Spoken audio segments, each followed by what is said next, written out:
تو ابھی انشاءاللہ ابھی ہم اس کا جب ترجمہ پڑھیں گے تو آپ کو یہ چیز کلیئر ہو جائے گی کہ یہ سورت کتنی خوبصورت ہے۔ اس کو پڑھنے سے ایمان بڑھ جاتا ہے، زیادہ ہو جاتا ہے۔ یہ ایک ایسی سورت ہے کہ اللہ تعالیٰ اس کے ذریعے ایمان جو ہے وہ اس کو فرم مضبوط کر دیتے ہیں۔ انسان مشکلوں اور آزمائشوں میں جم کے اپنے دین کا دفاع کرتا ہے، ڈیفینس کرتا ہے۔ اس لیے یہ صورت ہے، تو اس کو آپ جب چاہے پڑھیں۔ آپ کو رات کو پڑھنی ہے، صبح پڑھنی ہے، بیماری کی حالت میں پڑھنی ہے، کسی پریشانی کی حالت میں پڑھنی ہے، جتنی دفعہ پڑھنی ہے کثرت سے پڑھنی ہے، آپ اسے پڑھیں۔ لیکن یہ چیز ذہن میں نہیں رکھیں جو اب تک آپ کے ذہن میں تھی کہ ہم اسے مردوں پہ پڑھیں گے، مریضوں کی جان نکلنے کے وقت پڑھیں گے تو ان کی جان آسانی سے نکل جائے گی۔ ایسا کچھ بھی نہیں ہے، ایسا کسی حدیث سے اور قرآن کی کسی آیت سے پروو نہیں ہے۔ بس آپ اسے اس کی محبت سے پڑھیں، اور اس کی فضیلت یہ ہے کہ اللہ تعالیٰ کی کتاب میں یہ نازل ہوئی ہے یہ سورہ، اور قرآن کی ہر سورہ کی فضیلت ہے۔ ہر سورہ کو پڑھنے کے بعد آپ دعا کریں، دعا قبول ہوگی۔ ہر پریشانی میں آپ جو بھی سورہ پڑھیں اللہ آپ کی سنے گا۔ تو اس سورہ کو سمجھ کے پڑھیں کہ آپ کے ایمان میں اضافہ ہو اور ہمارا ایمان بدعت ایمان نہ بن جائے۔ یہاں پہ چلیں ترجمہ دیکھ لیتے ہیں۔ یاسین، یاسین کا مطلب کیا ہے کسی کو نہیں پتا۔ بعض کہتے ہیں کہ سین کا کچھ مطلب ہے اور یا کا کچھ مطلب ہے اور یہ حرف ندا ہے، لیکن حروف مقطعات ہیں اور ان کا مطلب صرف اللہ کو معلوم ہے۔ اس کے بعد ہے والقرآن الحکیم، واو یہاں پہ آ رہا ہے۔ واو کا مطلب اینڈ یا اور، آپ نے پڑھا ہوگا ہر جگہ واو جو ہے وہ حرف عطف کنجنکشن، تو اس واو کی وجہ سے کیا ہوتا ہے دو سینٹینسز آپس میں جڑ جاتے ہیں۔ لیکن یہ جو واو ہے یہاں پہ یہ وہ والا واو کنجنکشن نہیں ہے، حرف عطف نہیں ہے، بلکہ یہ حرف جر ہے، یہ قسمیہ واو ہے۔ اور یہاں اللہ تعالیٰ قسم کھا رہے ہیں، قسم کھا کے اس سورہ کا آغاز ہوتا ہے۔ کس کی قسم کھا رہے ہیں اللہ؟ قرآن کی۔ والقرآن الحکیم، کہ یہ قرآن حکمت والا ہے، وزڈم ہے اس کے اندر، تو اس لیے عقل کے ساتھ پڑھو۔ لگی بندی باتیں لوگوں کی سن کے مت پڑھو کہ جس نے کہا کہ یہ آیت اتنی دفعہ پڑھ لو اور یہ اتنی دفعہ پڑھ لو اور فلاں کام ہو جائے گا۔ دنیا کے لیے ٹونے ٹوٹ کے نسخے بنا بنا کے ان صورتوں کو مت پڑھو، اللہ کے لیے پڑھو، کیونکہ اللہ نے قسم کھائی ہے اس قرآن کی۔ بلا شبہ آپ یقیناً رسولوں میں سے ہیں۔ پہلے کتاب کی قسم کھائی کہ قرآن حکمت والا ہے، یعنی اس کو اللہ تعالیٰ نے اوتھینٹیکیٹ کر دیا کہ یہ قرآن سچا ہے، اپنی کتاب کی سچائی پروف کی۔ اس کے بعد اپنے رسول کی تعریف کی، اس کے بارے میں اوتھینٹیکیٹ کر دیا کہ یہ رسول اللہ کی طرف سے۔ بلا شبہ آپ یقیناً رسولوں میں سے ہیں، راہ راست پر ہیں، یعنی سیدھے راستے پر ہیں، اور یہ قرآن نہایت غالب، خوب رحم کرنے والے اللہ کا اتارا ہوا ہے۔ تو سارے ڈاؤٹس یہاں پہ کلیئر ہو گئے۔ کوئی یہ نہیں کہہ سکتا کہ نبی نے قرآن خود گھڑا تھا یا یہ نبی تھے ہی نہیں، یہ تو جھوٹ بات ہے۔ جو بھی ایسی باتیں کریں اللہ تعالیٰ نے قسم کھا کے ان سب چیزوں کو اوتھینٹیکیٹ کر دیا۔ پھر فرمایا تنزیل العزیز الرحیم، اور لِتُنذِرَ قَوْمًا مَا أُنذِرَ آبَاؤُهُمْ فَهُمْ غَافِلُونَ، یہ قرآن اس لیے آیا ہے تاکہ آپ اس قوم کو ڈرائیں جس کے باپ دادا نہیں ڈرائے گئے، لہٰذا وہ دین سے غافل ہیں۔ یہ دیکھیں آ گئی نا یہ بات، جو لوگ دین سے غافل ہیں ان کے باپ دادا کو نہیں ڈرایا گیا۔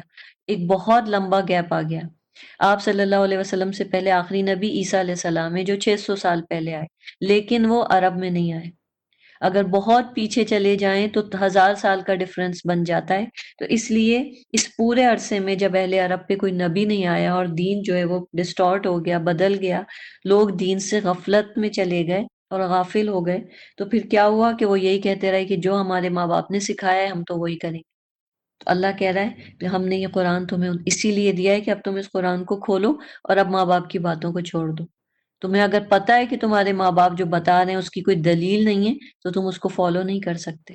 تمہارے خاندانوں میں جو رسمیں چلی آ رہی ہیں اگر ان کی کوئی دلیل، کوئی ریفرنس نہیں ہے، کوئی قرآن سے اور صحیح حدیث سے، اوتھینٹک حدیث سے، تو پھر تم غافل ہو۔ اور یہ قرآن ہم نے اسی لیے بھیجا ہے۔ اس سے کنفرم کرو، ویریفائی کرو اپنی عبادتوں کو، اپنے معاملات کو کہ کیا تم صحیح کر رہے ہو۔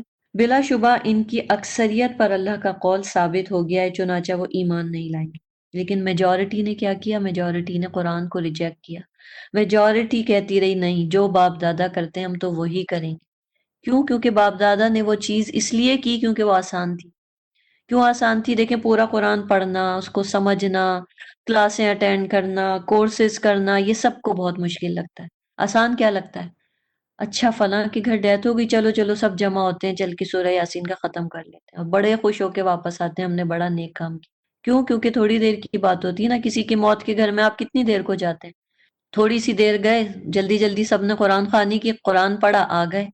گھر پہ کوئی پریشانی آ گئی، کوئی بیماری آ گئی، اچھا چلو بھائی وظیفہ کرا لیتے ہیں سورہ یاسین کا، فلاں کی جاب نہیں ہو رہی، اس کے لیے یاسین کا ختم کراتے ہیں، چلو بھائی اس کی جاب ہو گئی، کیوں؟ کیونکہ میں نے یاسین کا ختم کرایا تھا۔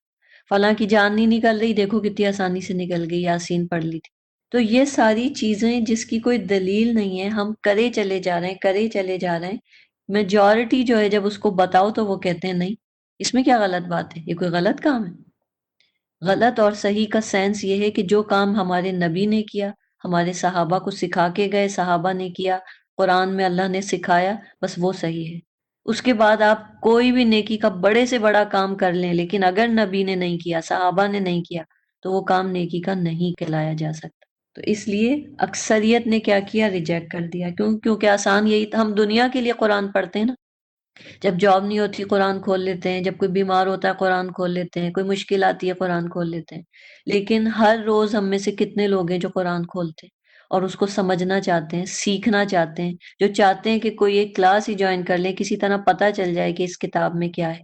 تو میجورٹی پہ اللہ کا قول ثابت ہو گیا کہ وہ ایمان نہیں لائیں گے۔ بے شک ہم نے ان کی گردنوں میں طوق ڈال دیے ہیں، چینز ڈال دیے ہیں، ان کے جیسے کالرز ہوتے ہیں نا، گردنوں میں نیک پہ پہنا دیے جاتے ہیں، ایسے طوق ڈال دیے، اور وہ ان کی ٹھوڑیوں تک ہیں۔ اتنے بڑے بڑے کالرز ہیں جو نیک سے لے کے چن تک آ رہے ہیں، ایسی اکڑی بھی ان کی گردنیں ہیں، لہٰذا وہ سر اوپر اٹھائے ہوئے ہیں۔ اب کوئی چیز اگر ایسی پہنا دی جائے کہ گردن اکڑ کے یوں اوپر کی طرف چلی جائے تو وہ انسان نیچے کیسے دیکھے گا؟ تو یہ مثال اللہ نے دی ہے ان لوگوں کی جو قرآن سے غافل ہیں، قرآن سیکھنا ہی نہیں چاہتے، بس کہتے ہیں بچپن میں قاری صاحب آئے تھے، ناظرہ پڑھا دیا، تلاوت آتی ہے، ختم بات، ہم مسلمان ہیں اور بہت اچھے مسلمان ہیں، ہمیں قرآن کی تلاوت آتی۔ لیکن اللہ تعالیٰ یہاں پہ کس کے لیے کہہ رہے ہیں؟ گردنوں میں طوق ہیں، تھوڑیوں تک ہیں، سر اوپر اٹھائے ہوئے ہیں، ہم نے ان کے آگے ایک دیوار بنا دی ہے، ان کے پیچھے بھی ایک دیوار، پھر ہم نے ان کی آنکھیں ڈھک دی، لہٰذا وہ دیکھ نہیں سکتے۔ آگے بھی دیوار ہے، پیچھے بھی دیوار ہے۔ آگے کون سی دیوار ہے؟ اپنی انا کی دیوار ہے کہ نہیں ہمیں بہت کچھ آتا ہے، بس ہم بہت اچھے مسلمان ہیں، اس سے زیادہ کی ضرورت نہیں ہے۔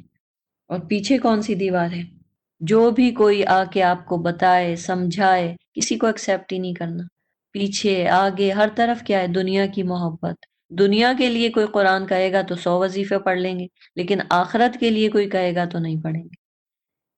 قرآن کو گائیڈنس ہم کس لیے بناتے ہیں؟ تاکہ ہماری آخرت کامیاب ہو جائے، تو اس لیے ہم قرآن کو گائیڈنس کے طور پہ نہیں پڑھتے۔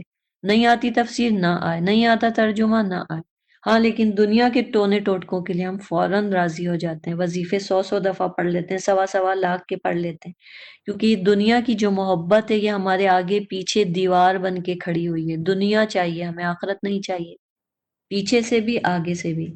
آنکھیں بھی ڈھک گئی ہیں، اسکرین پڑ گئی ہے آنکھوں پہ، نظر نہیں آتا ہمیں کوئی بھی اچھی بات۔ کوئی ہمیں سمجھاتا ہے تو ہم اسے کہتے ہیں تم تو وہابی ہو گئی ہو، تم تو شافعی ہو گئی ہو، تم تو فلانا ہو گئی ہو، نام رکھ دیے ہم نے فرقوں کے۔ ہم بھول جاتے ہیں کہ کس کے نام لے رہے ہیں۔ امام شافعی، امام ابو حنیفہ، امام مالک، امام بخاری، یہ کتنے بڑے بڑے امام تھے جنہوں نے اپنی پوری پوری زندگیاں لگا دی کہ لوگوں تک صحیح دین پہنچے۔ آج ہم ان کے ناموں کے تانے دیتے ہیں کہ تم شافعی ہو گئی ہو اس لیے تمہارا تو فرقہ ہی بدل گیا۔ امام شافعی فرقے بدلوانے کے لیے نہیں آئے تھے، امام ابو حنیفہ اس لیے نہیں آئے تھے کہ مسلمان فرقوں اور مسلکوں میں بڑھ جائیں کہ یہ حنفی ہیں، یہ شافعی ہیں، اور یہ مالکی ہیں، اور یہ حنبلی ہیں۔ وہ قرآن کو آسان بنانے کے لیے آئے تھے، حدیث کو پہنچانے کے لیے آئے تھے۔ اپنی ذات پہ انہوں نے کبھی کوئی ایسا کام نہیں کیا کہ کوئی یہ کہہ سکے کہ فلاں شخص جھوٹا تھا یا وہ غلط تھا، ہم اس کی حدیث کو نہیں مانیں گے۔ امام بخاری کے لیے آتا ہے کہ ایک بار ایک سفر میں جا رہے تھے اور ان کے پاس 1000 درہم کی ایک تھیلی تھی، اور وہ جب ایک شپ میں بیٹھے تو ان کے ساتھ ایک شخص سوار ہوا، اس کے ساتھ انہوں نے بات چیت کی، تھوڑی دوستی ہو گئی، باتوں باتوں میں ذکر کر دیا کہ میرے پاس 1000 درہم۔ اس شخص نے کیا کیا؟ اس شخص نے جب جہاز بیچ سمندر میں پہنچا تو شور مچا دیا کہ میرے پاس 1000 درہم تھے اور میری تھیلی غائب ہو گئی ہے، تو سارے مسافروں کی تلاشی لی جائے۔ اب اس کو پتا تھا کہ کیا ہونے والا ہے، امام بخاری کے پاس ہیں، ان کے پاس سے نکلے گی اور وہ مجھے مل جائیں گے پیسے۔ جب تلاشی لی گئی تو امام بخاری کے پاس سے بھی تھیلی نہیں نکلی۔ اب کیا ہوا؟ جب وہ پہنچے اپنے جگہ پہ تو اس شخص نے پوچھا امام بخاری سے کہ آپ کے پاس تو 1000 درہم تھے۔ امام بخاری نے کہا میں نے وہ تھیلی پانی میں پھینک دی۔ میرے لیے وہ 1000 درہم کی کوئی ویلیو نہیں تھی، کیونکہ اگر وہ پیسے تو تمہیں مل جاتے کوئی مسئلہ نہیں تھا، لیکن جو میری ذات پہ ایک دھبا لگ جاتا کہ ایک محدث ہوں اور میں غلط کام کرتا ہوں اور چوری کرتا ہوں، تو کوئی میری حدیث زندگی بھر ایکسیپٹ نہیں کرتا۔ تو جن لوگوں نے اتنی محنتوں کے بعد آج ہم تک حدیثیں پہنچائی ہیں، ہم مزے سے کہہ دیتے ہیں وہ فلاں شافعی، فلاں حنبلی، فلاں مالک۔ ارے تو کیا وہ غلط تھے؟ وہ سب صحیح تھے، سارے امام صحیح تھے، سب نے اپنے اپنے طریقے سے حدیث ہم تک پہنچائی۔ تو جو صحیح احادیث ہیں وہ اتنی زیادہ ہیں کہ آپ اور میں سکون سے بیٹھ کے عمل کر سکتے ہیں اپنے دین پہ، ہمیں ضعیف کی طرف جانے کی نوبت ہی نہیں آئی۔ تو یہی بات یہاں پہ کہی، وَسَوَاءٌ عَلَيْهِمْ أَنذَرْتَهُمْ أَمْ لَمْ تُنذِرْهُمْ لَا يُؤْمِنُونَ، اور ان کے لیے برابر ہے، خواہ آپ انہیں ڈرائیں یا نہ ڈرائیں، وہ ایمان نہیں لائیں گے۔ بس آپ تو صرف اس شخص کو ڈراتے ہیں جو نصیحت کی پیروی کرے اور رحمان سے بن دیکھے ڈرے، لہٰذا آپ اسے مغفرت اور باعزت اجر کی بشارت دے دیجیے۔ تو جن کو نہیں سننا ہوتا ان کو کتنے لیکچر دے دو، انہیں کتنی بڑی بڑی باتیں بتا دو، امام شافعی کی، امام مالک کی، امام بخاری کی، لیکن وہ کیا کہیں گے؟ نہیں، میرے خاندان میں تو جو ہوتا ہے، میری ماں نے جیسے پڑھا، میرے باپ نے جو سکھایا، میں تو ویسے ہی قرآن پڑھوں۔ تو اللہ کہتا ہے ان کے لیے برابر ہے، خواہ آپ انہیں ڈرائیں یا نہ ڈرائیں، وہ ایمان نہیں لائیں گے۔ بلا شبہ ہم مردوں کو زندہ کریں گے، انا نحن نحیی الموتى ونکتب ما قدموا وآثارهم، بلا شبہ ہم مردوں کو زندہ کریں گے اور جو اعمال وہ آگے بھیج چکے انہیں ہم لکھ رہے ہیں، اور ان کے آثار کو بھی، اور ہم نے ہر شے کو واضح کتاب میں محفوظ کر رکھا ہے۔ اللہ تعالیٰ یہاں پہ کیا کہہ رہے ہیں؟ وَنَكْتُبُ مَا قَدَّمُوا وَآثَارَهُمْ، ہم تمہارے اعمال کو لکھ رہے ہیں اور تمہارے آثار کو بھی۔ قدمو کیا چیز ہے؟ قدم، قدم کیا ہوتے ہیں؟ سٹیپس، آگے بڑھتے جاتے ہیں، یعنی ہمارے اعمال، ہم کر رہے ہیں آگے جا رہے ہیں، ہم کر رہے ہیں۔ آپ نے دیکھا صبح کے فرشتے، شام کے فرشتے اعمال لے کے اوپر جاتے ہیں اللہ کے پاس۔ ہم نے نماز پڑھی، فرشتے نے لکھی، اور اس کے بعد وہ آیا فرشتہ شام کا، ہمارا اعمال لے کے اللہ کے پاس چلا گیا، چلے گئے، وہ ریکارڈ وہاں پہ سیو ہو گیا۔ یہ ہے قدمو کا مطلب۔ لیکن صرف قدموں سے بات نہیں بنتی، جو کام آپ کر رہے ہیں فرشتہ لکھ رہا ہے، آگے جا رہے ہیں، جمع ہو رہا ہے، اس کے بعد جب آپ مر جائیں گے پھر کیا ہوگا؟ پھر یہ والا قدموں کا رجسٹر بند ہو جائے گا، پھر آپ کوئی کام کرنے کے لائق نہیں ہوں گے، اس لیے کوئی بھی اعمال آپ کا اوپر فرشتے لے کے نہیں جا سکیں گے۔ لیکن پھر کیا ہے دوسرا آپشن؟ آثارہم، آپ کے امپریشنز ہوں گے۔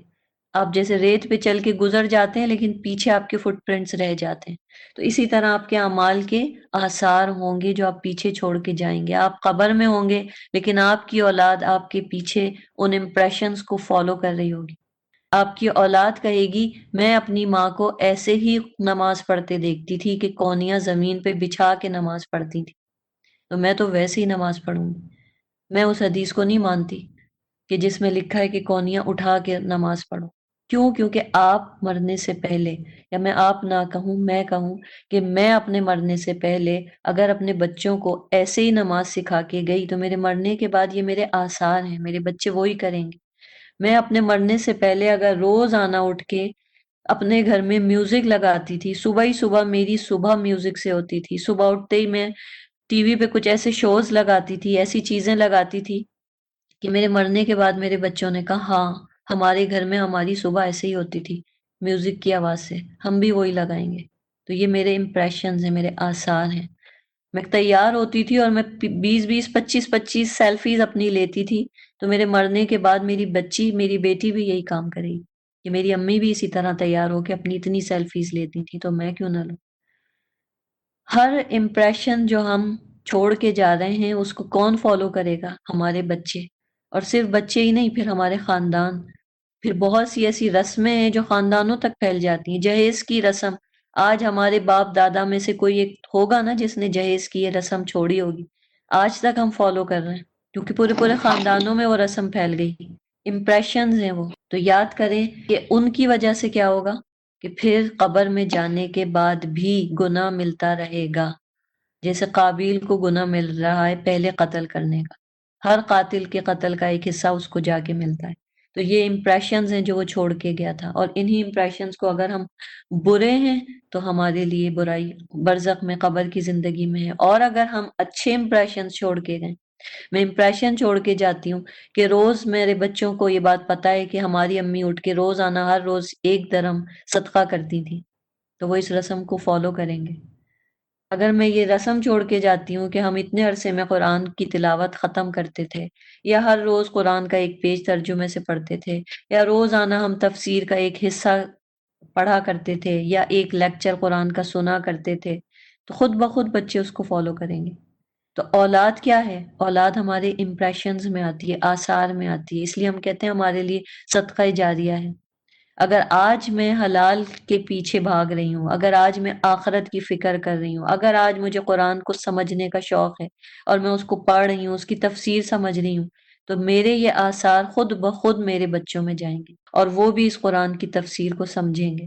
اب میں کیا کروں کہ میں خود تو نہ سمجھوں اور بچوں سے کہوں کہ تم فلاں کورس کر لو اور اس قرآن کو سمجھو اور تفسیر کا یہ کورس کرو، تو کیسے وہ کریں گے؟ آثار کے لیے ہمیں پہلے وہ کام کرنے ہوں گے تاکہ جب ہم مر جائیں تو ہمارے پیچھے ہماری اولاد ہمارے لیے صدقہ جاریہ بنے۔ اور صدقہ جاریہ میں کیا ہوتے ہیں؟ ہمارا وہ نیک عمل جو ہم پیچھے چھوڑ کے چلے گئے، ہمارا وہ علم جو ہم سکھا کے چلے گئے، یہ سب صدقہ جاریہ بن جاتے ہیں۔ ہماری اولاد نیک جو کام کر رہی ہے، کیونکہ ہم ٹرینڈ سیٹرز تھے تو اس کے نیک کاموں کا ایک حصہ ہمیں ملے گا۔ قبر میں پتہ چلے گا کہ درجہ بلند ہو گیا، ایک شخص پوچھے گا میرا تو نامہ اعمال ہی نہیں، اب کیسے درجہ بلند ہو گیا؟ پتہ چلا تمہارے پیچھے تمہاری نیک اولاد کے کاموں اور دعاؤں کی وجہ سے تمہارے درجات ہم نے بڑھا دیے۔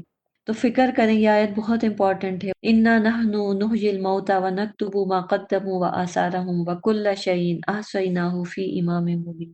اور اس میں ایک امپورٹنٹ چیز ہے آج کا سوشل میڈیا۔ جو چیزیں بھی آج آپ پوسٹ کر کر کے جا رہے ہیں، کل کو جب میں مر گئی میرے پیچھے میری پوسٹ رہ جائیں گی، اور کب تک رہیں گی مجھے نہیں معلوم، اور وہ کتنی جگہوں پہ فارورڈ ہو چکی ہیں مجھے نہیں معلوم۔ اگر وہ بری پوسٹ ہیں تو مرنے کے بعد بھی مجھے گناہ ملتا رہے گا، اور اگر اچھی ہیں تو وہ میرے درجات اور اجر کو بڑھانے کا باعث بن جائیں گی۔ آگے بڑھتے ہیں ورس 13۔ وَاضْرِبْ لَهُمْ مَثَلًا أَصْحَابَ الْقَرْيَةِ إِذْ جَاءَهَا الْمُرْسَلُونَ۔ اب یہاں سے ایک سٹوری شروع ہوتی ہے، ایمان کا، ایک فیتھ کا ٹرائل ہے، جیسے آپ نے سورہ کہف میں پڑھا تھا۔ اور آپ ان کے لیے بستی والوں کی مثال بیان کریں جب ان کے پاس اللہ کے بھیجے ہوئے آئے۔ یہ ایک ایسی بستی ہے جس کا اللہ نے کوئی نام نہیں لیا، اور اس کے باوجود سٹوری کیا ہے کہ اس میں کوئی ایک نبی نہیں آیا، مرسلون آئے۔ جب ہم نے ان کی طرف 2 رسول بھیجے تو انہوں نے انہیں جھٹلایا، پھر ہم نے انہیں تیسرے کے ساتھ تقویت دی، تب انہوں نے کہا بلا شبہ ہم تمہاری طرف بھیجے گئے رسول ہیں۔ وہ کہنے لگے تم تو ہم جیسے انسان ہو، اور رحمان نے تم پہ کوئی چیز نازل نہیں کی، تم تو نرا جھوٹ بولتے ہو۔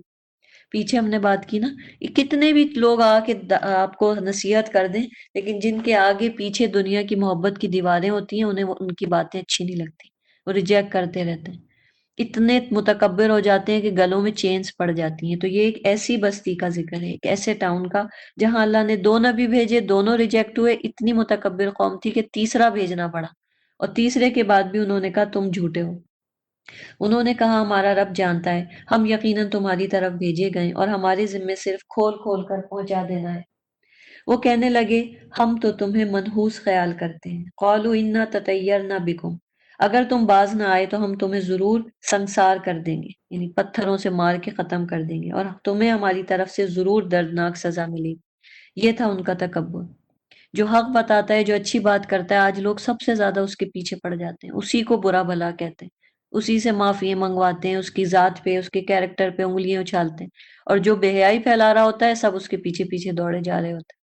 انہوں نے کہا تمہاری نحوست تو تمہارے ساتھ ہے، کیا اگر تمہیں نصیحت کی جائے تو یہ نحوست ہے؟ ہرگز نہیں، بلکہ تم لوگ حد سے بڑھنے والے ہو۔ اور شہر کے پرلے سرے سے ایک آدمی دوڑتا ہوا آیا۔ اب یہاں سے اللہ تعالیٰ بتاتے ہیں کہ 3 رسولوں کو جو قوم ریجیکٹ کر دے، ان میں ایک شخص دوڑتا ہوا آیا، رجلن۔ کون تھا وہ شخص؟ اس میں نکرہ ہے، رجلن، کوئی بھی شخص۔ اس کی ٹرانسلیشن آپ کریں گے کوئی آدمی، کچھ نہیں پتا کون آدمی، اس کا نام کیا تھا، کس قبیلے سے تھا، کہاں سے، کس بستی سے۔ ایک کامن مین کی بات اللہ نے کی ہے، جیسے آپ اور میں، ہم سب کامن وومن ہے نا، یعنی دور سے دوڑتا ہوا آیا۔ اس نے کہا اے میری قوم، تم رسولوں کی پیروی کرو، تم ان کی پیروی کرو جو تم سے کوئی صلہ نہیں مانگتے جبکہ وہ خود ہدایت یافتہ ہیں۔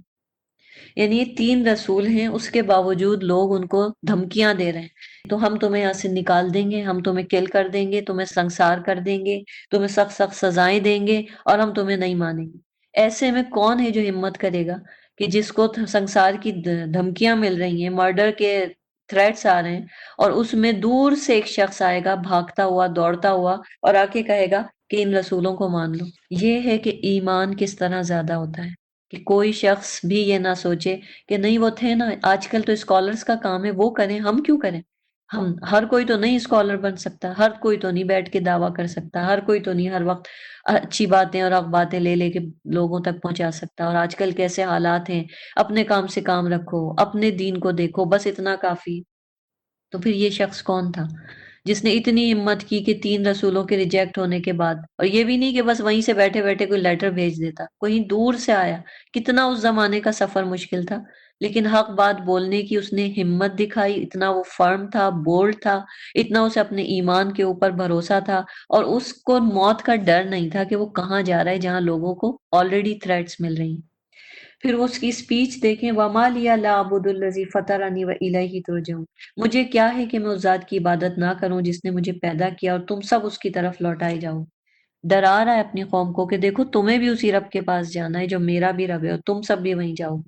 کیا میں اللہ کے سوا دوسروں کو معبود بنا لوں؟ اگر رحمان مجھے تکلیف پہنچانے کا ارادہ کرے تو ان کی شفاعت میرے کچھ کام نہیں آئے گی، نہ وہ مجھے چھڑا سکیں گے۔ یعنی تم جس دنیا کے اوپر ڈیپینڈ کر رہے ہو، یہ دنیا تمہیں کچھ فائدہ نہیں دے گی، یہ تمہیں نہیں چھڑا سکے گی۔ تو میں کیوں نہ پھر اپنے اس رب کو ہی معبود بناؤں جس سے مجھے بچانے والا کوئی نہیں، اور اگر میں نے اسے چھوڑا یقیناً میں اس وقت کھلی گمراہی میں ہوں گا۔ بلا شبہ میں تمہارے رب پہ ایمان لایا ہوں، لہٰذا تم میری بات سنو۔ کیا کہہ رہا ہے وہ؟ میں تمہارے رب پہ ایمان لایا ہوں۔ وہ تو رب ہی نہیں مان رہے تھے، لیکن وہ ان کو اپنی باتوں سے قائل کر رہا ہے کہ تم مانو نہیں مانو، رب تو وہ سب کا ہے۔ پھر کیا آیت آتی ہے 26، کہا گیا تو جنت میں داخل ہو جا، اس نے کہا کاش میری قوم جان لے، یعنی اس شخص کو پھر مار دیا گیا۔ اس نے ایک ہمت کی، اتنا بڑا سٹیپ اٹھایا، لیکن اسے مار دیا گیا۔ اب اس کو یہ بات کیا پتہ نہیں تھی کہ اسے مار دیا جائے گا، لیکن اس کے باوجود اس نے ہمت کی۔ یہ ہوتا ہے ایک مسلمان کا عقیدہ کہ اسے پتہ ہوتا ہے کہ اس کی موت کیسے ہونی، لیکن وہ کیا سوچتا ہے کہ اگر میری موت اس طریقے سے ہونی ہے کہ مجھے مار دیا جائے تو یہ مجھے شہادت مل جائے گی۔ جیسے وہ ابن تیمیہ کے بارے میں آتا ہے نا، کہ ابن تیمیہ کیا کہا کرتے تھے کہ اگر تم لوگ مجھ کو جلا وطن کر دو گے، ایگزائل کر دو گے، تو مجھے دوسرے ملک جانے کا، وہاں اس ملک کو دیکھنے کا موقع مل جائے گا، سیر کروں گا میں وہاں کی۔ تم مجھے قید میں پریزن میں ڈال دو گے، مجھے ٹائم مل جائے گا بیٹھ کے عبادت کرنے کا، اپنے علم کے بارے میں مزید علم حاصل کرنے کا، اور اگر تم مجھے جان سے مار دو گے تو میں شہید ہو جاؤں گا، جنت میں چلا جاؤں گا۔ یعنی مومن کی زندگی میں جو اللہ پہ توکل کرتا ہے وہ ایکسٹریم سوچ لیتا ہے، اس لیے وہ کبھی پینک نہیں ہوتا، کبھی انزائٹی کا شکار نہیں ہوتا۔ وہ ایکسٹریم پہ جا کے سوچتا ہے اچھا کیا ہوگا۔ آج ہم ہر وقت یہ سوچتے رہتے ہیں آگے کیا ہوگا، اچھا کل کیا ہوگا، کچھ سال بعد کیا ہوگا، لیکن مومن کیا کہتا ہے ایکسٹریم پہ چلو اچھا ٹھیک ہے، جو چیز بہت بری ہے اگر وہ بھی ہو گئی تو جانا تو اللہ کے ہی پاس ہے۔ تو یہاں پہ اس نے یہ سٹیپ لیا، اسے مار دیا گیا، اور مرنے کے بعد بھی وہ کیا کہہ رہا ہے؟ اس نے کہا کاش میری قوم جان لے۔ ابھی بھی وہ اپنی قوم کے ساتھ سنسیئر ہے کہ کاش میری قوم اس وقت رسولوں کو مان لیتی، اور اب کاش انہیں پتہ چل جائے کہ دیکھو مرتے ہی مجھے جنت مل گئی۔ شہید جو ہوتا ہے نا، اس کے خون کا قطرہ ٹپکتا ہے اس کے خون کا، اور اس کو جنت میں بھیج دیا جاتا ہے۔ سبز پرندے گرین یعنی برڈز کے اندر اس کی روح ہوتی ہے، اور وہ جنت میں اڑتے پھرتے ہیں، اور انہیں رزق بھی دیا جاتا ہے۔ تو وہ کہہ رہا ہے کاش اس وقت لوگوں کو پتہ چل جائے تو سب کے سب کا ایمان میں اضافہ ہو جائے۔ یہ بات کہ مجھے میرے رب نے بخش دیا اور اس نے مجھے معزز لوگوں میں شامل کر دیا، اور ہم نے اس کے بعد اس کی قوم پہ آسمان سے کوئی فوج نازل نہیں کی، نہ ہم نازل کرنے والے تھے، وہ تو صرف ایک ہولناک چیخ تھی، اور یکایک وہ سب بجھ کے رہ گئے۔ یعنی اللہ تعالیٰ کو کوئی لشکر فرشتوں کے نہیں بھیجنے پڑے، بس ایک چیخ آئی اور وہ جو متکبر قوم تھی سب کے سب ختم ہو گئے، سب کا تکبر دھرا کا دھرا رہ گیا۔ ہائے افسوس بندوں پر، ان کے پاس جو بھی رسول آتا رہا وہ اس کا مذاق اڑاتے رہے۔ تو دنیا کی زندگی جب ہمارے سامنے آ جاتی ہے، ہر وقت دنیا کی محبت ہمارے سامنے رہتی ہے، آگے بھی محبت کی دیواریں، پیچھے بھی محبت کی دیواریں، پھر کیا ہوتا ہے؟ پھر ہم نیک لوگوں کا مذاق اڑاتے ہیں، ان پہ کمنٹس پاس کرتے ہیں، ان کو ایکسٹریمسٹ بولتے ہیں، ان سے کہتے ہیں ان سے بہتر تو ہم ہیں، بس جتنے ہم دین میں ہیں اتنا ہی کافی ہے، خوش ہوتے رہتے ہیں، لیکن وہ کہاں اللہ کے پاس پہنچ جاتے ہیں جنتوں میں، اور ہمارا کیا انجام ہوگا یہ اللہ جانتا ہے۔ کیا انہوں نے دیکھا نہیں کہ ہم نے ان سے پہلے کتنی امتیں ہلاک کی، بے شک وہ ان کے پاس لوٹ کر نہیں آئیں گی۔ تو یہ ہے ایمان۔ اس سٹوری سے آپ نے اپنے ایمان کو میں اضافہ کرنا ہے، اس لیے پڑھیں سورہ یاسین کو۔ صحیح ترغیب کی حدیث ہے، رسول اللہ صلی اللہ علیہ وسلم نے فرمایا، اللہ تو مال اسے بھی دیتا ہے جس سے محبت کرتا ہے، اور اسے بھی دیتا ہے جس سے محبت نہیں کرتا، لیکن ایمان صرف اسے دیتا ہے جس سے وہ محبت کرتا ہے۔ بس جب اللہ کسی بندے سے محبت کرتا ہے تو اسے ایمان عطا کر دیتا ہے۔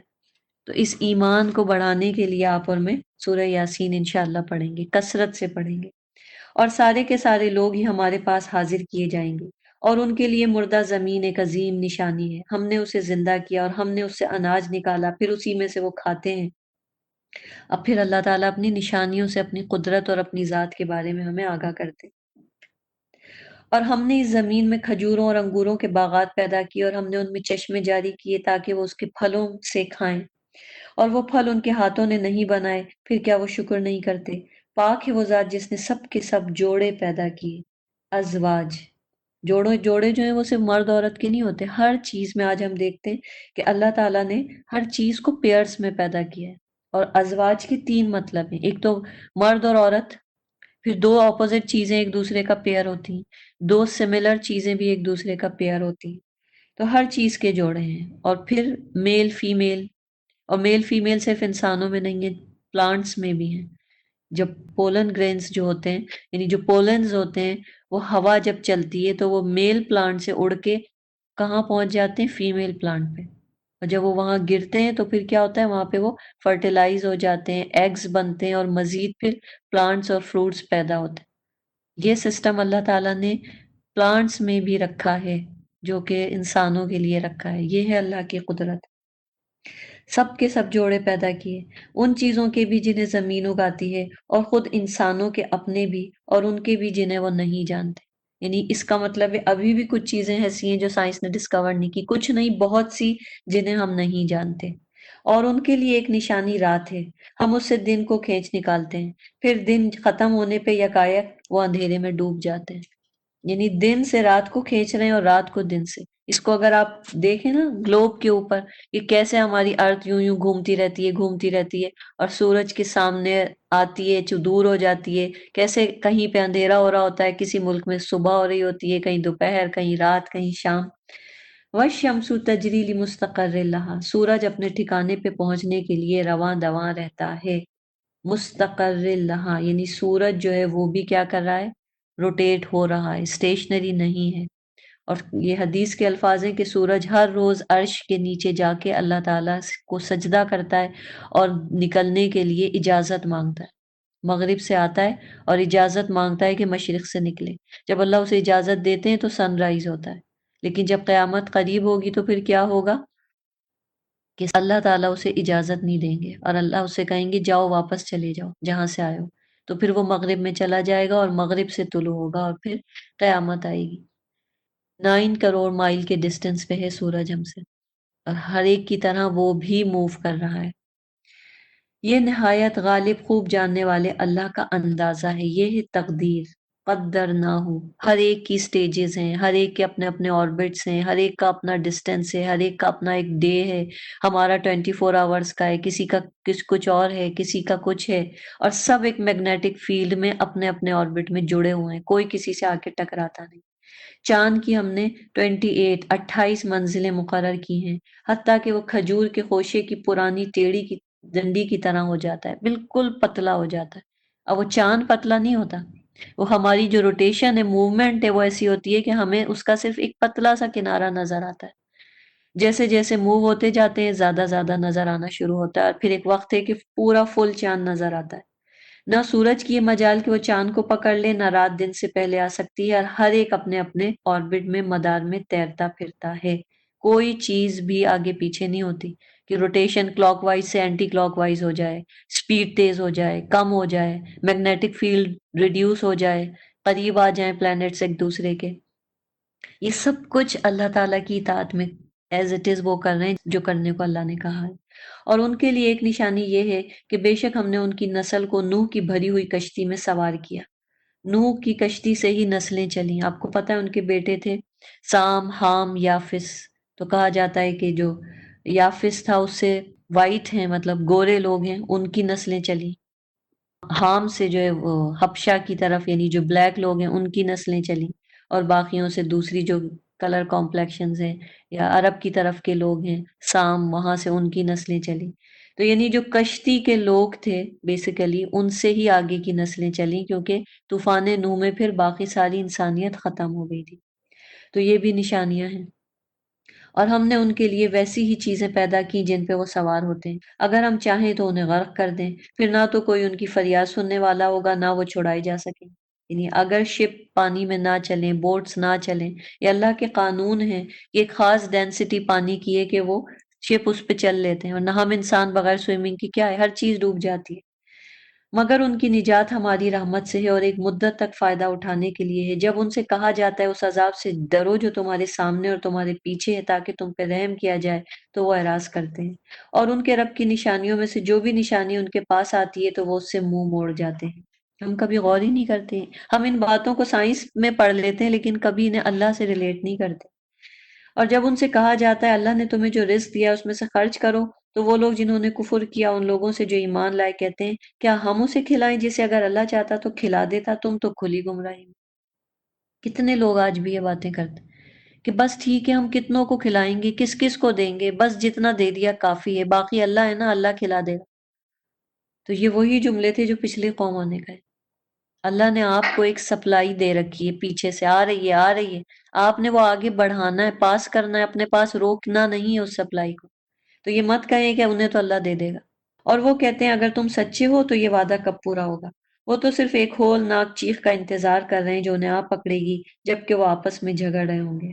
پھر نہ وہ کوئی وصیت کر سکیں گے، نہ اپنے اہل عیال کے پاس لوٹ سکیں گے۔ جب سور پھونکا جائے گا تو یکایک وہ اپنی قبروں سے نکل کر اپنے رب کی طرف تیزی سے دوڑیں گے۔ یہ دوسرا والا سور ہے، جب قبروں سے جب سارے نکلیں گے تو بے ہوشی کی حالت میں پہلے مریں گے اور اس کے بعد دوسرے سور پہ اٹھیں گے، قبروں سے ہوش میں آئیں گے، کچھ نہیں پتا ہوگا کہ ہمیں کہاں جانا ہے، یہ کیا ہو رہا ہے، یہ اچانک یہ سب کچھ کیا ہے، انسان سمجھ نہیں سکے گا، دہشت اتنی ہوگی، خوف اتنا ہوگا، وہ کہیں گے ہائے ہماری بربادی، کس نے ہمیں ہماری خوابگاہ سے اٹھا دیا۔ یعنی وہ خبر انہیں لگے گی کہ ہماری سونے کی جگہ تھی۔ یہی تو ہے جو رحمان نے وعدہ کیا تھا اور رسولوں نے سچ کہا تھا۔ پھر جب وہ اپنے تھوڑے سینسز میں آئیں گے تو پھر ان کو یہ بات پتہ چلے گی کہ اچھا یہی وہ قیامت واقعی جو سچ مچ آ گئی۔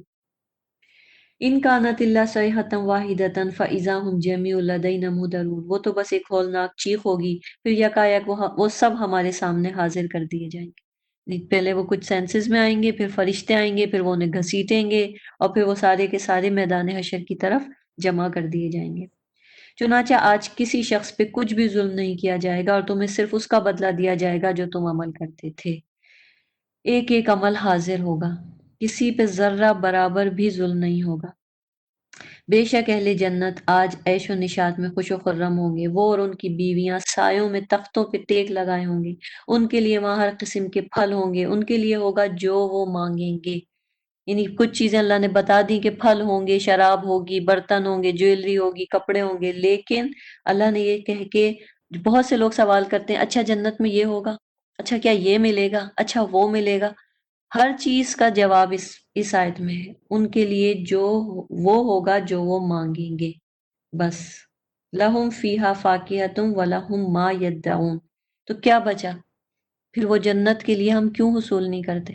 ہر وہ چیز جو آج ہم دنیا میں چاہتے ہیں، تڑپتے ہیں اس کے لیے، اسے اگر نہ ملے تو اللہ سے کہا کریں اللہ اگر مجھے دنیا میں نہیں دی تو جنت میں ضرور دے دے، کیونکہ جنت میں جو مانگیں گے مل جائے گا۔ انہیں نہایت مہربان رب کی طرف سے سلام کہا جائے گا، یعنی صرف نعمتیں ہی نہیں ہوں گی، رب کی طرف سے سلام آئے گا۔ اور مجرموں کے ساتھ کیا ہوگا؟ کہا جائے گا اے مجرموں آج الگ ہو جاؤ، وامتازوا اليوم ایھا المجرمون۔ ابھی دنیا میں تو دیکھیں مل کے رہتے ہیں نا، پتہ ہی نہیں ہوتا منافق کون ہے، سچا مسلمان کون ہے، برا کون ہے، یا پھر یہ ہے کہ مسلمان کافروں کی طرح کے حلیے بنا کے رہتے ہیں تو پتہ ہی نہیں چلتا کہ مسلمان کون ہے۔ لیکن وہاں پہ کیا ہوگا؟ الگ الگ کر دیے جائیں گے۔ اے بنی آدم کیا میں نے تمہیں اس بات کی تاکید نہیں کی تھی کہ تم شیطان کی عبادت نہ کرنا، بلا شبہ وہ تمہارا کھلا دشمن ہے۔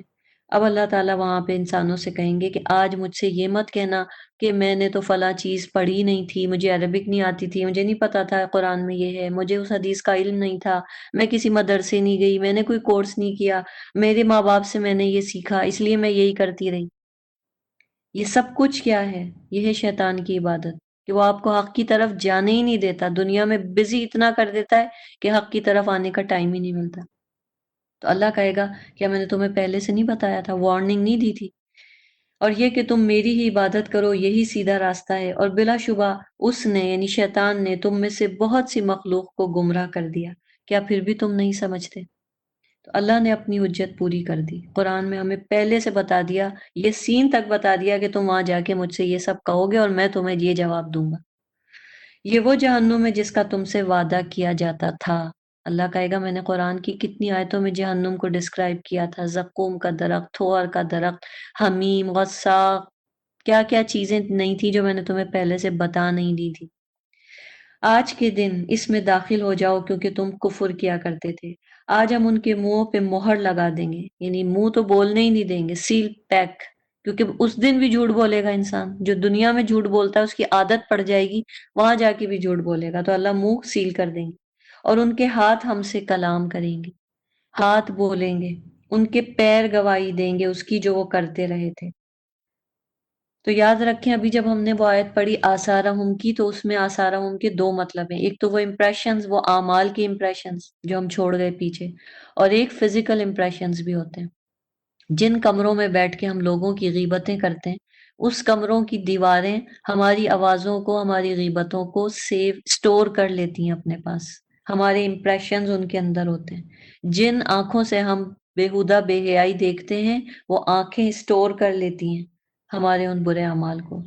جس زبان سے، جن پاؤں سے، جن ہاتھوں سے ہم جو کرتے ہیں، وہ چیزیں، وہ دیواریں، وہ فرش، ایون کہ ہوا، وہ سب چیزیں سٹور کر رہی ہیں، فزیکلی سٹور کر رہی ہیں۔ ابھی میں اپنے گھر سے بیٹھ کے آپ سے بات کر رہی ہوں، آپ کے گھر، ایون جو لوگ اس وقت دوسرے کنٹریز میں وہ میری بات سن رہے ہیں، اس کا مطلب ہے کہ میرے منہ سے کچھ ایسا نکل رہا ہے جو فزیکلی ایگزسٹ کرتا ہے، اور وہ کیا ہے؟ میرے منہ سے نکلنے والی ساؤنڈ جو ہے وہ ویوز میں تبدیل ہو جاتی ہے، اور وہ ویوز ہوا میں کیا کرتی ہیں؟ ٹریول کرتی ہیں، اور یہ جو انکوڈرز لگے ہوئے ہیں وہ کیا کرتے ہیں؟ میری اس آواز کو، ان ویوز کو، ان سگنلز کو ڈیجیٹلی انکوڈ کر دیتے ہیں، اور اس کے بعد اس کمپیوٹر کے تھرو، انٹرنیٹ کے تھرو وہ ٹرانسفر ہو کے آپ تک پہنچ جاتے ہیں، اور وہ جب آپ تک پہنچتے ہیں تو وہ ڈی کوڈ ہو جاتے ہیں، پھر ڈی کوڈ ہونے کے بعد پھر سے ساؤنڈ ویوز بنتے ہیں، پھر وہ آپ کے کانوں میں جاتے ہیں، پھر آپ کے کان کے پردے پہ ٹکراتے ہیں، اور وہاں پہ الگ اللہ کی ڈی کوڈنگ ہوتی ہے، اور آپ سمجھ لیتے ہیں ایز اٹ از، اسی انسٹنٹلی، کہ میں کیا بول رہی ہوں۔ تو پھر آپ کیسے سمجھتے ہیں کہ یہ چیزیں امپریشن نہیں؟ یہ دیواریں بولیں گی، ہمارے خلاف گواہی دیں گی، یہ زمین بولے گی جس پہ ہم ظلم کر رہے ہیں، جس پہ ہم پاؤں مار رہے ہیں، اکڑ کے چل رہے ہیں، یہ ہمارے خلاف گواہی دے گی، یہ ہمارے ہاتھ بولیں گے، ہمارے پیر، اللہ ان کو زبان دے دے گا بولنے کے لیے۔ کیوں؟ کیونکہ یہ چیزیں سٹور ہو رہی ہیں ویوز کی فارم میں یا جس فارم میں بھی۔ آج سائنس نے ہمیں اتنا تو بتا دیا، لیکن اس سے آگے کا حال اللہ جانتا ہے کہ یہ سب چیزیں ہمارے خلاف گواہی دیں گی۔ اور اگر نیک کام کر رہے ہیں، جتنی جگہ پہ آپ سجدے کر رہے ہیں، وہ زمین آپ کے حق میں بولے گی، جہاں جہاں آپ کے سجدوں کے نشان ہیں۔ آپ اس علم کو حاصل کرنے کے لیے دور سے چل کے آ رہے ہیں، روز آپ کوئی کلاس اٹینڈ کرنے آ رہے ہیں، سارے راستے سے آپ گزر رہے ہیں، وہ راستہ گواہی دے گا کہ آپ اللہ کے لیے نکلے تھے۔ کوئی بھی نیک کام کرنے کے لیے آپ کے قدم گواہی دیں گے۔ اس کی کنفرمیشن اس حدیث سے ہوتی ہے کہ ایک بنو سلمہ کا قبیلہ تھا جس نے کہا تھا کہ ہمارے گھر مسجد نبوی سے بہت دور ہے، تو ہم اپنے گھر شفٹ کر لیتے ہیں نبی صلی اللہ علیہ وسلم کے پاس، تاکہ ہم مسجد میں آسانی سے آ جا سکیں۔ تو نبی صلی اللہ علیہ وسلم کو یہ ڈر تھا کہ وہ جو باؤنڈریز ہیں، جو بارڈرز ہیں، وہاں سے لوگ شفٹ ہو کے اندر آ جائیں گے تو بارڈرز خالی ہو جائیں گی۔ تو آپ نے ان سے کہا کہ نہیں، تم وہیں پہ رہو، لیکن جو تم چل چل کے روز مسجد میں آؤ گے، یہ چیز تمہارے امپریشن ہے، تمہارے آثار ہیں۔ تو ہمارے فزیکل امپریشن بھی ہیں، اور فگریٹیولی جو ہم کہتے ہیں مانوی طور پہ اعمال کے امپریشن، وہ بھی ہیں۔ تو یہ سب ہمارے خلاف گواہی دیں گے، ہمارے ہاتھ اور پاؤں۔ اور اگر ہم چاہیں تو ان کی آنکھیں مٹا دیں، پھر وہ دوڑیں، راستہ ڈھونڈیں، تو وہ کیوں کر دیکھ سکیں گے؟ اگر ہم چاہیں تو اسی جگہ ان کی صورتیں مسخ کر دیں، پھر وہ نہ آگے چل سکیں نہ لوٹ سکیں۔ یعنی اگر ہم یہ امپریشن اچھے نہیں بنا رہے، برے امپریشن بنا رہے ہیں، تو اللہ تعالیٰ ان صورتوں کو، ہاتھوں کو، پاؤں کو، سب کو مسخ کر سکتا ہے، ختم کر سکتا ہے، ڈسٹارٹ کر سکتا ہے۔ جس شخص کو ہم زیادہ عمر دیں گویا اسے حالت پیدائش کی طرف لوٹا دیتے ہیں۔ وَمَن نُعَمِّرْهُ نُنَكِّسْهُ فِي الْخَلْقِ، پھر وہ عقل نہیں رکھتے۔ اور ہم نے اس رسول کو شعر کہنا نہیں سکھایا، نہ یہ اس کے لائق ہے۔ یہ کلام الہی تو سراسر نصیحت ہے اور واضح قرآن ہے، تاکہ وہ اسے ڈرائے جو زندہ ہے اور کافروں پر اللہ کی عذاب کی بات سچ ہو جائے۔ اولم یروا انا خلقنا لهم مما عملت ایدینا انعاما فهم لها مالکون، کیا انہوں نے دیکھا نہیں کہ ہم نے اپنے ہاتھوں سے جو چیزیں بنائیں ان میں یقیناً ہم نے ان کی چوپائی بھی پیدا کیے، پھر وہ ان کے مالک بن گئے۔ ہم نے انہیں ان کے تابع کر دیا، چنانچہ ان میں سے کچھ ان کی سواریاں ہیں اور ان میں سے کچھ کو وہ کھاتے ہیں، اور ان کے لیے ان چوپایوں میں اور بھی فائدے ہیں اور پینے کی چیزیں ہیں، کیا پھر وہ شکر نہیں کرتے؟ اور انہوں نے اللہ کے سوا کئی معبود بنا لیے تاکہ ان کی مدد کی جائے، وہ معبود ان کی مدد نہیں کر سکتے، اور وہ مشرکین خود ان بتوں کے حاضر باش لشکری حمایتی ہیں۔ لہٰذا ان کی باتیں آپ کو غمگین نہ کریں، بلا شبہ ہم جانتے ہیں جو کچھ وہ چھپاتے ہیں اور جو وہ ظاہر کرتے ہیں۔ کیا انسان نے دیکھا نہیں، بے شک ہم نے اسے نطفے سے پیدا کیا، پھر یکایک وہ کھلا جھگڑالو ہو گیا۔ بار بار یہ بات آتی ہے کہ ایک حقیر پانی سے، ایک سپرم سے بننے والا انسان، ایک کیچڑ سے بننے والا انسان کھلا جھگڑالو ہے، کتنے بڑے بڑے جھگڑے کرتا ہے، کیسے بڑی بڑی مثالیں دیتا ہے۔ قرآن کے معاملے میں بحث ہو رہی ہے، قرآن پڑھا نہیں ہے لیکن ڈیبیٹ ہو رہی ہے، حدیث کا علم نہیں ہے لیکن حدیثوں پہ بحث ہو رہی ہے۔ اور اس نے ہمارے لیے ایک مثال بیان کی اور وہ اپنی پیدائش کو بھول گیا۔ اس نے کہا ہڈیوں کو کون زندہ کرے گا جب وہ گل سڑ جائیں گی؟ آپ کہہ دیجئے انہیں وہی اللہ زندہ کرے گا جس نے انہیں پہلی بار پیدا کیا، اور وہ ہر طرح کے پیدا کرنے کو خوب جانتا ہے۔ وہ اللہ جس نے تمہارے لیے سبز درخت سے آگ بنا دی۔ یہ دیکھیں ایک اور نشانی، گرین درخت ہوتا ہے اور اس سے آگ پیدا ہوتی ہے۔ بعض پتھر ہوتے ہیں جن کو آپ رگڑیں تو ان کی جو فرکشن ہوتی ہے، ریزسٹنس، فرکشن اتنی فورس ہائی ہوتی ہے کہ آگ لگ جاتی ہے ان پتھروں سے۔ اسی طرح اللہ تعالیٰ نے کچھ درخت بھی ایسے بنائے۔ اب درخت سے آگ بنا دی، یکایک تم اس سے آگ سلگا لیتے ہو، کیا اس میں نشانی نہیں؟ اب پیچھے ہم نے پڑھا کہ درخت کیسے اگتا ہے، پانی سے اگتا ہے۔ ایک چیز کو آپ پانی ڈال ڈال کے پودے کو اگا رہے ہیں، اور جب وہ اگ کے درخت بنتا ہے تو ہم اس کی لکڑی سے آگ جلا رہے ہیں، نہیں پانی سے آگ پیدا ہو رہی ہے، آگ سے پانی پیدا ہو رہا ہے۔ کیا وہ اللہ جس نے آسمانوں اور زمین کو پیدا کیا اس بات پہ قادر نہیں کہ وہ ان جیسے انسان پیدا کر دے؟ کیوں نہیں، وہی تو سب کچھ پیدا کرنے والا، خوب جاننے والا ہے۔ جب وہ کسی چیز کا ارادہ کرتا ہے تو بس اس کا حکم صرف یہ ہوتا ہے کہ وہ اس سے کہتا ہے ہو جا تو وہ ہو جاتی ہے۔ اللہ کے لیے ہر چیز کن ہے، کن فیکون، لیکن اس کے باوجود اللہ ہمیں ٹائم دے رہا ہے، وہ کن کہے ہم ختم ہو جائیں۔ جب وہ کن کہہ کے پیدا کر سکتا ہے تو کن کہہ کے ختم بھی کر سکتا ہے۔ چنانچہ پاک ہے وہ اللہ جس کے ہاتھ میں ہر چیز کی بادشاہی ہے اور اسی کی طرف تم لوٹائے جاؤ گے۔ تو یہ تھی سورہ یاسین۔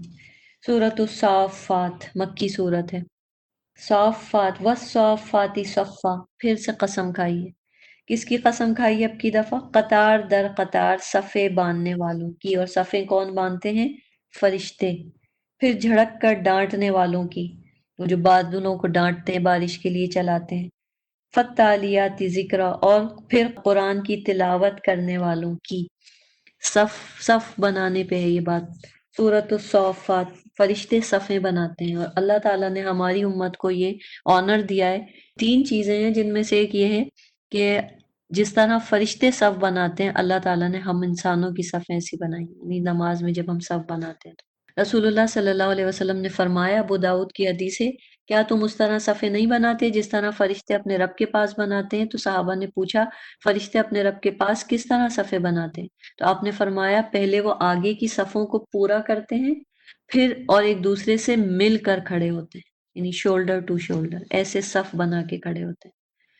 آپ صلی اللہ علیہ وسلم ایک کنارے سے دوسرے کنارے تک صف کے اندر آتے تھے، ہمارے سینوں اور کندھوں کو، شولڈرز کو برابر کرتے ہوئے چھوتے تھے، اور فرماتے تھے آگے پیچھے نہ ہو ورنہ تمہارے دل بھی ایک دوسرے سے مختلف ہو جائیں گے۔ اور آپ فرماتے تھے کہ بے شک پہلی صف والوں پر اللہ اپنی رحمت نازل فرماتے ہیں اور فرشتے ان کے لیے دعا کرتے ہیں۔ ہم کیا کرتے ہیں؟ ہم خواتین کو تو صف ہی بنانا نہیں آتی، ہم صرف صفیں بگاڑنے کا کام کرتے ہیں۔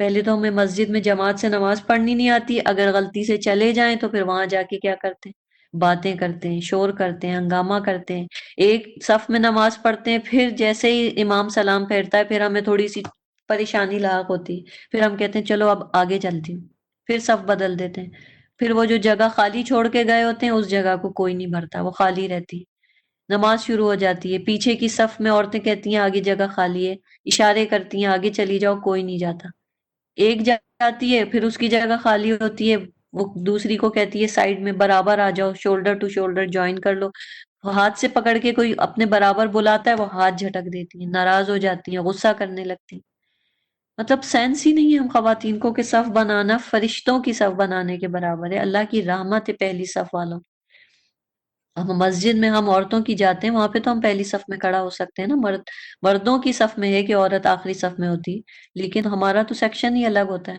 تو ہم کیوں پہلی صف میں جانے کی کوشش نہیں کرتے، صف بناتے کیوں نہیں، ڈرتے ہیں۔ سورۃ الصافات میں یہی چیز کے اوپر زور دیا گیا ہے، ان الہکم لواحد، یہ تین قسمیں کھا کے اللہ نے کہا تمہارا معبود ایک ہے، وہی رب ہے آسمانوں اور زمین کا، اور اس کا بھی جو کچھ ان دونوں کے درمیان ہے، تمام مشرقوں کا رب ہے، ہم پڑھتے ہیں ایسٹ مشرق، لیکن مشرق ایک نہیں ہے، مشرق بہت سارے، ہمارے ملک کا مشرق ایک ہے، مغرب ایک ہے، لیکن کوئی دوسرے ملک میں اس کا مشرق الگ ہوگا، مغرب الگ ہوگا، سورج ہر روز ایک ہی اینگل سے نہیں نکلتا ایسٹ سے، ہر روز اینگل چینج ہوتا ہے، گرمیوں میں اینگل الگ ہوتا ہے، سردیوں میں الگ ہوتا ہے، تو اس حساب سے بہت سارے مشرق ہیں، اللہ نے کہا کہ وہ سارے مشرقوں کا رب ہے، بے شک ہم نے آسمان دنیا کو ستاروں سے زینت دے کے سجایا ہے، اور ہر سرکش شیطان سے اس کی حفاظت کا بندوبست کیا ہے، تاکہ وہ عالم بالا کی باتیں سن نہ پائیں، اور ان پہ ہر طرف سے شہاب پھینکے جاتے ہیں، انہیں بھگانے کے لیے ان کے لیے دائمی عذاب ہے، مگر جو کوئی ایک آدھ بات اچک کر لے بھاگے تو شہاب ثاقب اس کے پیچھے لگ جاتا ہے۔ ایک دفعہ صحابہ کرام تھے تو آپ صلی اللہ علیہ وسلم نے ان سے پوچھا، ان کے سامنے ایک شہاب آ کے گرا، یعنی شوٹنگ سٹار جسے آپ بولتے ہیں نا، ستارہ ٹوٹ کے گرا، تو آپ نے پوچھا کہ اگر تم دور جاہلیت میں ہوتے تو کیا سمجھتے؟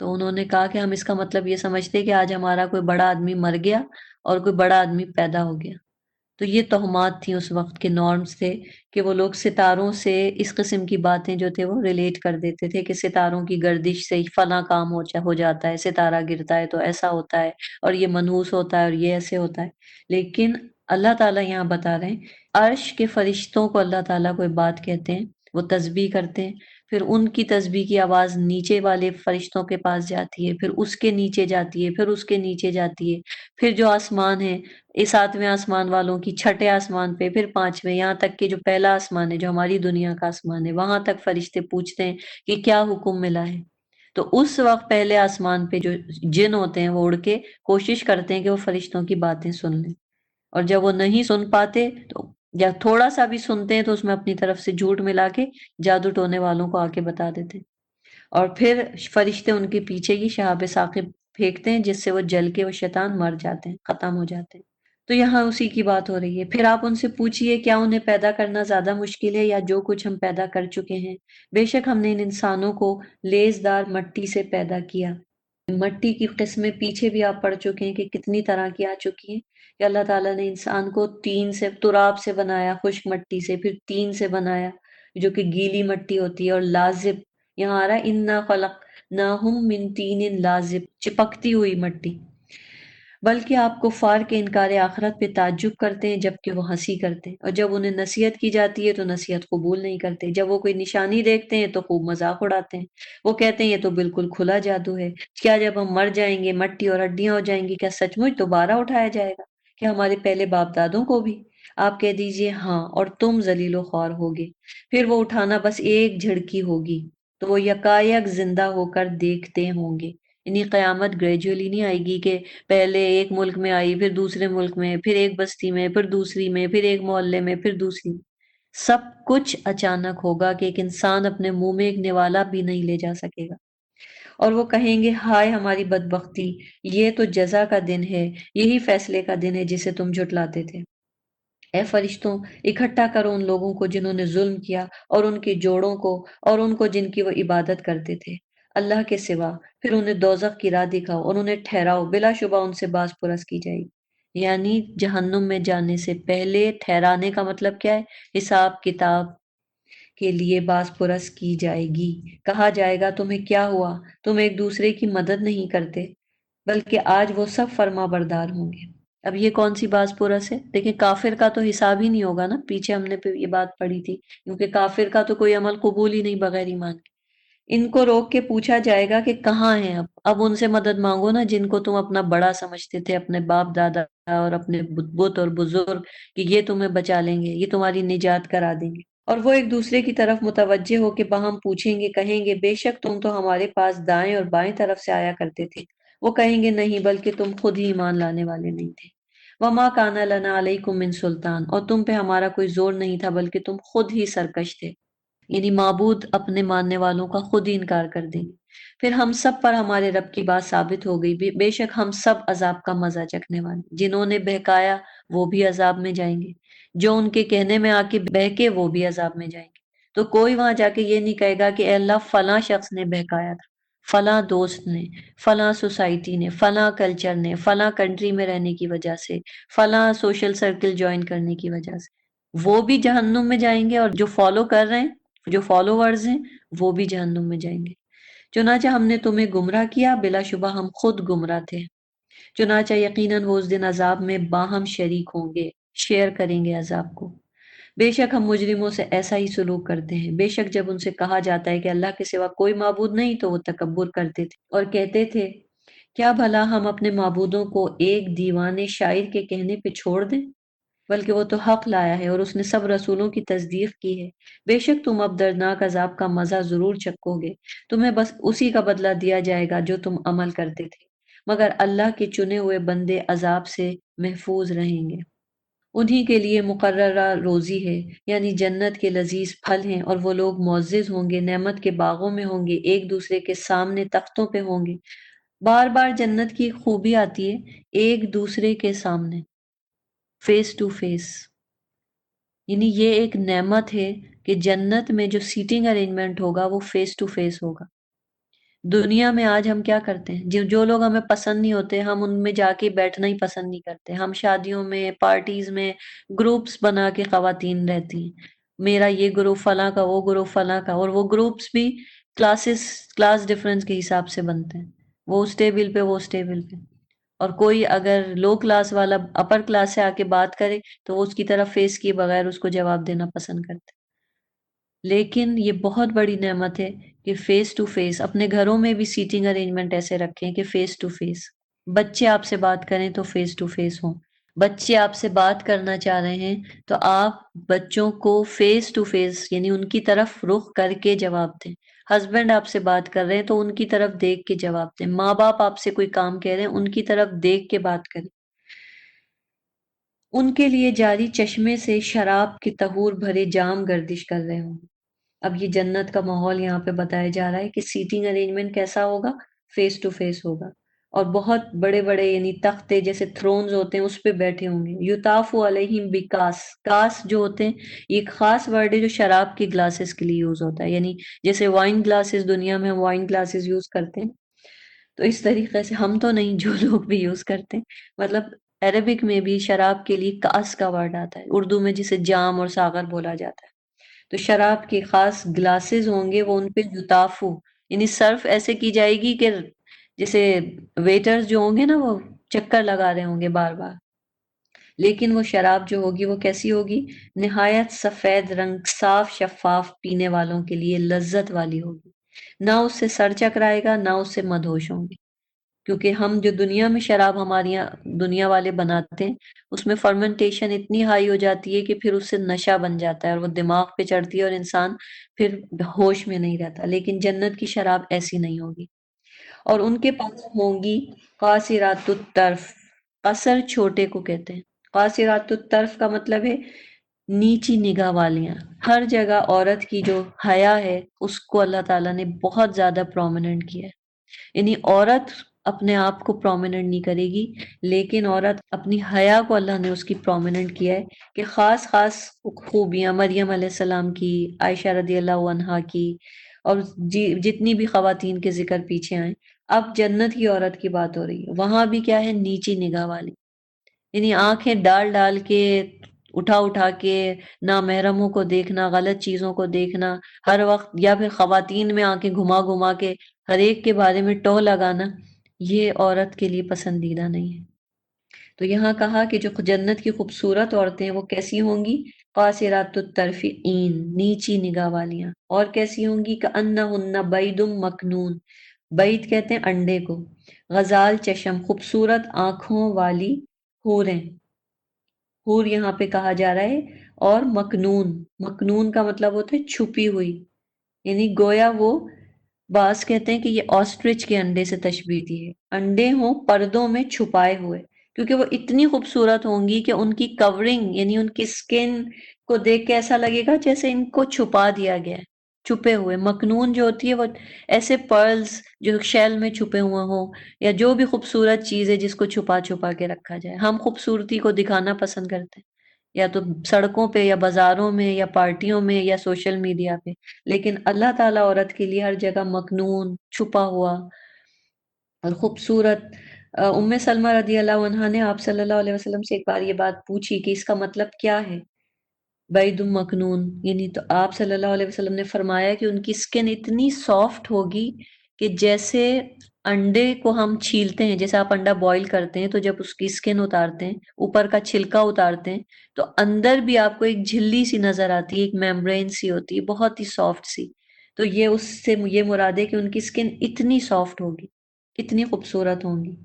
وہ جنتی ایک دوسرے کی طرف متوجہ ہو کے باہم پوچھیں گے، ان میں سے ایک کہنے والا کہے گا، بے شک دنیا میں میرا ایک ہم نشین تھا، قرین تھا، یعنی وہ جو ہر وقت کے ساتھ اٹھنے بیٹھنے والے ہوتے ہیں نا، ایک کولیگ تھا، جو کہتا تھا کیا بھلا تو بھی قیامت کی تصدیق کرنے والوں میں سے ہے؟ یعنی وہ اکثر بات چیت ہوتی تھی، کبھی لنچ ٹائم میں، کبھی باہر نکلے ہیں، کہ are you a believer, do you really believe in day of judgment?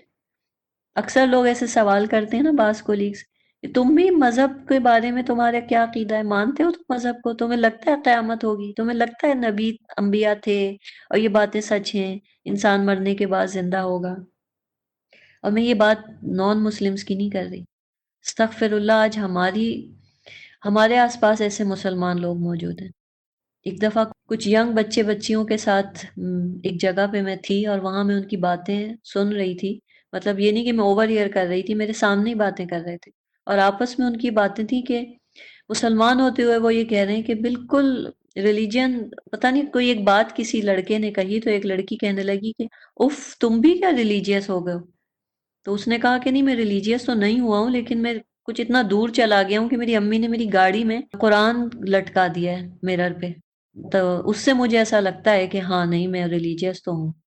اتنا میرا دل پکڑ کے، مطلب مجھے سمجھ نہیں آیا کہ مسلمان بچے بچیاں یہ باتیں کر رہے ہیں کہ ان کے لیے آج مسلم آئیڈینٹی یا یہ کہنا کہ میں ریلیجیس ہوں، وہ صرف یہ ہے کہ گاڑی میں مرر پہ ایک چھوٹا سا قرآن کا وظیفہ تعویذ بنا کے لٹکا دیا جائے۔ جس کی مائیں قرآن بچوں کو تعویذوں کی شکل میں پرووائڈ کریں، بجائے یہ کہ وہ انہیں قرآن پڑھائیں سمجھائیں، تو ان ماؤں کی اولادیں پھر ایسی بنیں گی نا۔ انہوں نے بھی قرآن کو تونے ٹوٹ کے تعویذ بنا بنا کے گلوں میں، امام ضامن بنا کے دولہوں کے بازوؤں پہ، کہاں کہاں باندھ دیا، دلہنوں کے سروں پہ رکھ دیا۔ سلیو لیس کپڑے آ گئے دلہن کے ڈریس میں، سلیو لیس پہن کے دلہن فوٹو شوٹ کرتی ہے، پوری دنیا کو دکھاتی ہے، اور جب رخصتی ہونے لگتی ہے تو لوگ کہتے ہیں جلدی سے قرآن لا کے سر پہ رکھ دو۔ ہنسی آتی ہے کہ قرآن کی توہین ہے، مذاق ہے کہ پوری دنیا کے سامنے اپنے جسم کی نمائش کر دو اور اس کے بعد کہو کہ سر پہ قرآن رکھ دو تو یہ دلہن حفاظت سے اپنے گھر پہنچ جائے گی۔ کیسے کیسے ہم نے قرآن کے یوز بنا لیے، کس لیے اللہ نے یہ کتاب اتاری تھی اور ہم کس پرپس کے لیے استعمال کرتے ہیں؟ پوچھے کوئی کہ کیا نبی صلی اللہ علیہ وسلم نے حضرت فاطمہ کے سر پہ قرآن رکھ کے رخصت کیا تھا ان کو؟ انہوں نے قرآن ان کے دل میں اتارا تھا، انہیں سکھایا تھا، سکھا کے بھیجا تھا، سر کے اوپر رکھ رکھ کے رخصت نہیں کیا تھا۔ تو یہاں پہ یہ وہی باتیں ہو رہی ہیں کہ وہ کہے گا کیا تم واقعی بلیور ہو، تم ان چیزوں کو مانتے ہو؟ دنیا میں وہ یہ کہتا تھا، کیا واقعی جب ہم مر جائیں گے، ہڈیاں ہو جائیں گے، کیا واقعی ہمیں اٹھا کے سزا جزا دی جائے گی؟ تو یہ ان کی دنیا کی باتیں۔ اب آخرت میں کیا ہو رہا ہے کہ وہ اس کا جو کولیگ تھا جو واقعی بلیو کرتا تھا وہ تو جنت میں پہنچ گیا، تو وہ جنتی ساتھیوں سے کہے گا کیا تم جہنم میں جھانک کے دیکھو گے؟ پھر وہ جھانکے گا اور اسے جہنم کے درمیان دیکھے گا، یعنی جو بلیو نہیں کرتا تھا اس کو دکھایا جائے گا۔ اس کا مطلب ہے کہ جنت میں بھی کوئی نہ کوئی ایسا کمیونیکیشن سسٹم ہوگا کہ وہیں کے وہیں کال ملا دی جائے گی، یا پھر ویڈیو کال ہوگی کہ وہ وہیں پہ دیکھ لے گا کہ وہ جہنم کے بیچ میں اس کا وہ دوست، اس کا کولیگ پڑا ہوا ہے، اور اس کو دیکھ کے وہ کہے گا اللہ کی قسم، قالا تاللہ ان کدت لتردین، اللہ کی قسم یقیناً قریب تھا کہ تو مجھے ہلاک کر ڈالتا۔ شکر کرے گا کہ میں بچ گیا، اگر میں اپنے اس کولیگ کی کمپنی میں زیادہ رہتا اور اس کے خیالات سے میں امپریس ہو جاتا اور اس کی باتوں کے ساتھ میں بھی نان بلیور ہو جاتا، تو آج میں اس کے ساتھ جہنم میں بیچ میں پڑا ہوتا۔ وَلَوْلَا نِعْمَةُ رَبِّي لَكُنْتُ مِنَ الْمُحْضَرِينَ، اور اگر میرے رب کا فضل نہ ہوتا تو میں ضرور حاضر کیے ہوئے مجرموں میں ہوتا۔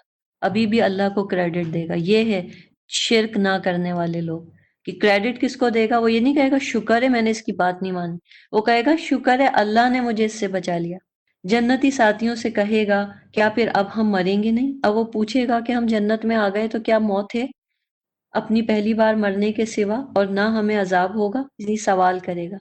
بلا شبہ یہ تو بہت بڑی کامیابی ہے، کیونکہ جنت میں بھی موت نہیں ہوگی، جہنم میں بھی موت نہیں ہوگی۔ عمل کرنے والوں کو تو ایسی ہی کامیابی کے لیے عمل کرنے چاہیے۔ کیا یہ بہتر مہمانی ہے یا دوزخ میں تھوہر کا درخت؟ اب اللہ تعالی ہم سے سوال کر رہے ہیں کہ تم ایسی جنت چاہتے ہو جہاں سلام ہے، جہاں پہ شراب کے جام ہے، جہاں پہ حوریں ہیں، جہاں پہ سیٹنگ ارینجمنٹ اتنا اچھا ہے، کراکری اتنی اچھی ہے، گھر اتنے اچھے ہیں، ایسی مہمانی چاہیے، یا دوزخ میں تھوہر کا درخت؟ انہا شجرۃ تخرج فی اصل الجحیم، یعنی بالکل جہنم کی جو زمین ہے وہاں ہے اس کی جڑیں، زقوم کے درخت کی، وہاں سے وہ نکلتا ہے۔ بلا شبہ ہم نے اسے ظالموں کے لیے فتنہ بنایا ہے، بے شک وہ ایک درخت ہے جو دوزخ کی تہ میں اگتا ہے، روٹس میں سے اگتا ہے۔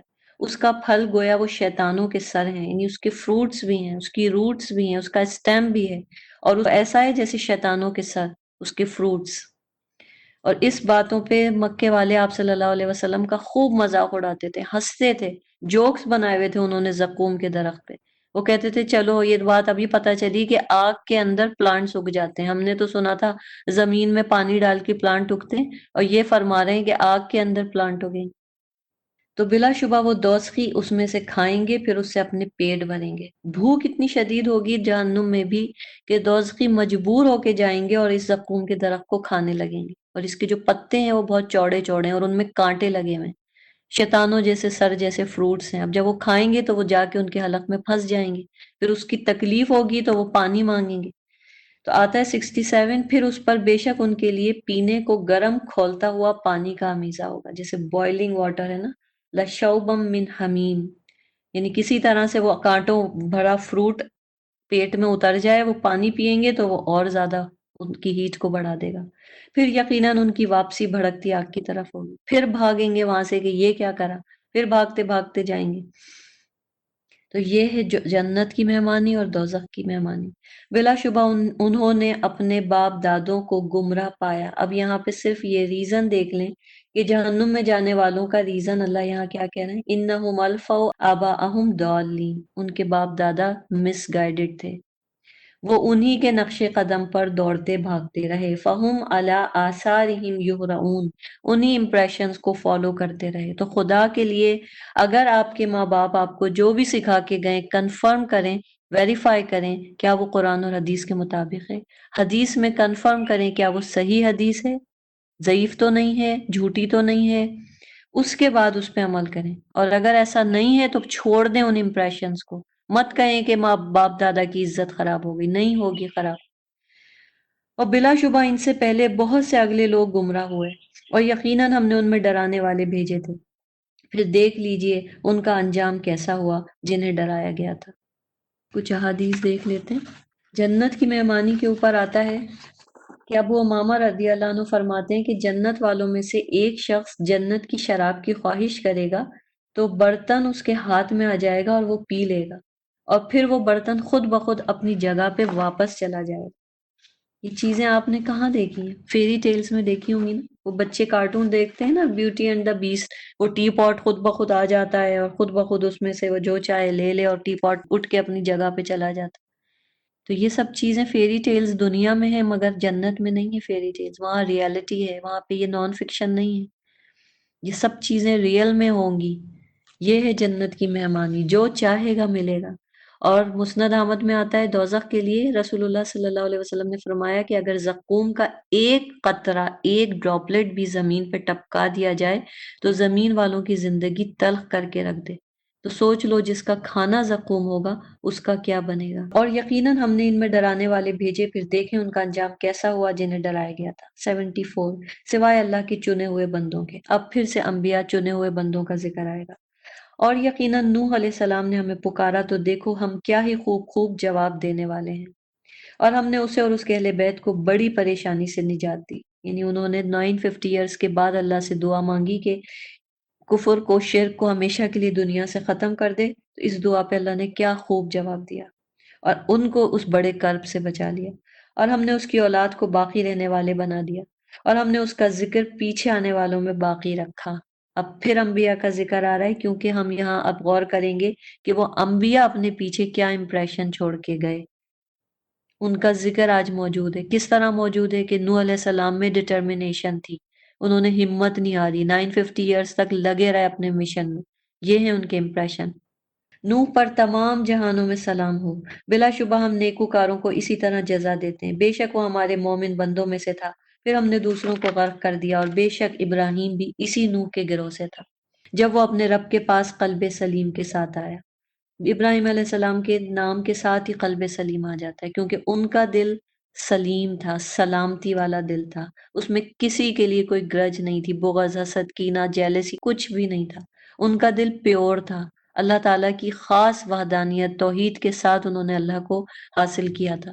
سب چیزوں کو دیکھ کے، نہ سورج، نہ چاند، نہ ستارے، ہر چیز کو انہوں نے ویریفائی کرتے گئے، رول آؤٹ کرتے گئے اور پیور اللہ کو اپنایا۔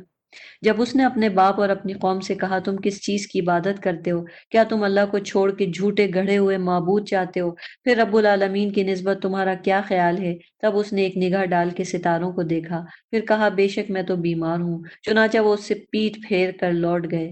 پھر وہ ان کے معبودوں کی طرف متوجہ ہوا اور کہا کیا تم کھاتے نہیں، کیا تم بولتے نہیں؟ پھر وہ انہیں دائیں ہاتھ سے مار مار کر توڑتے چلے گئے۔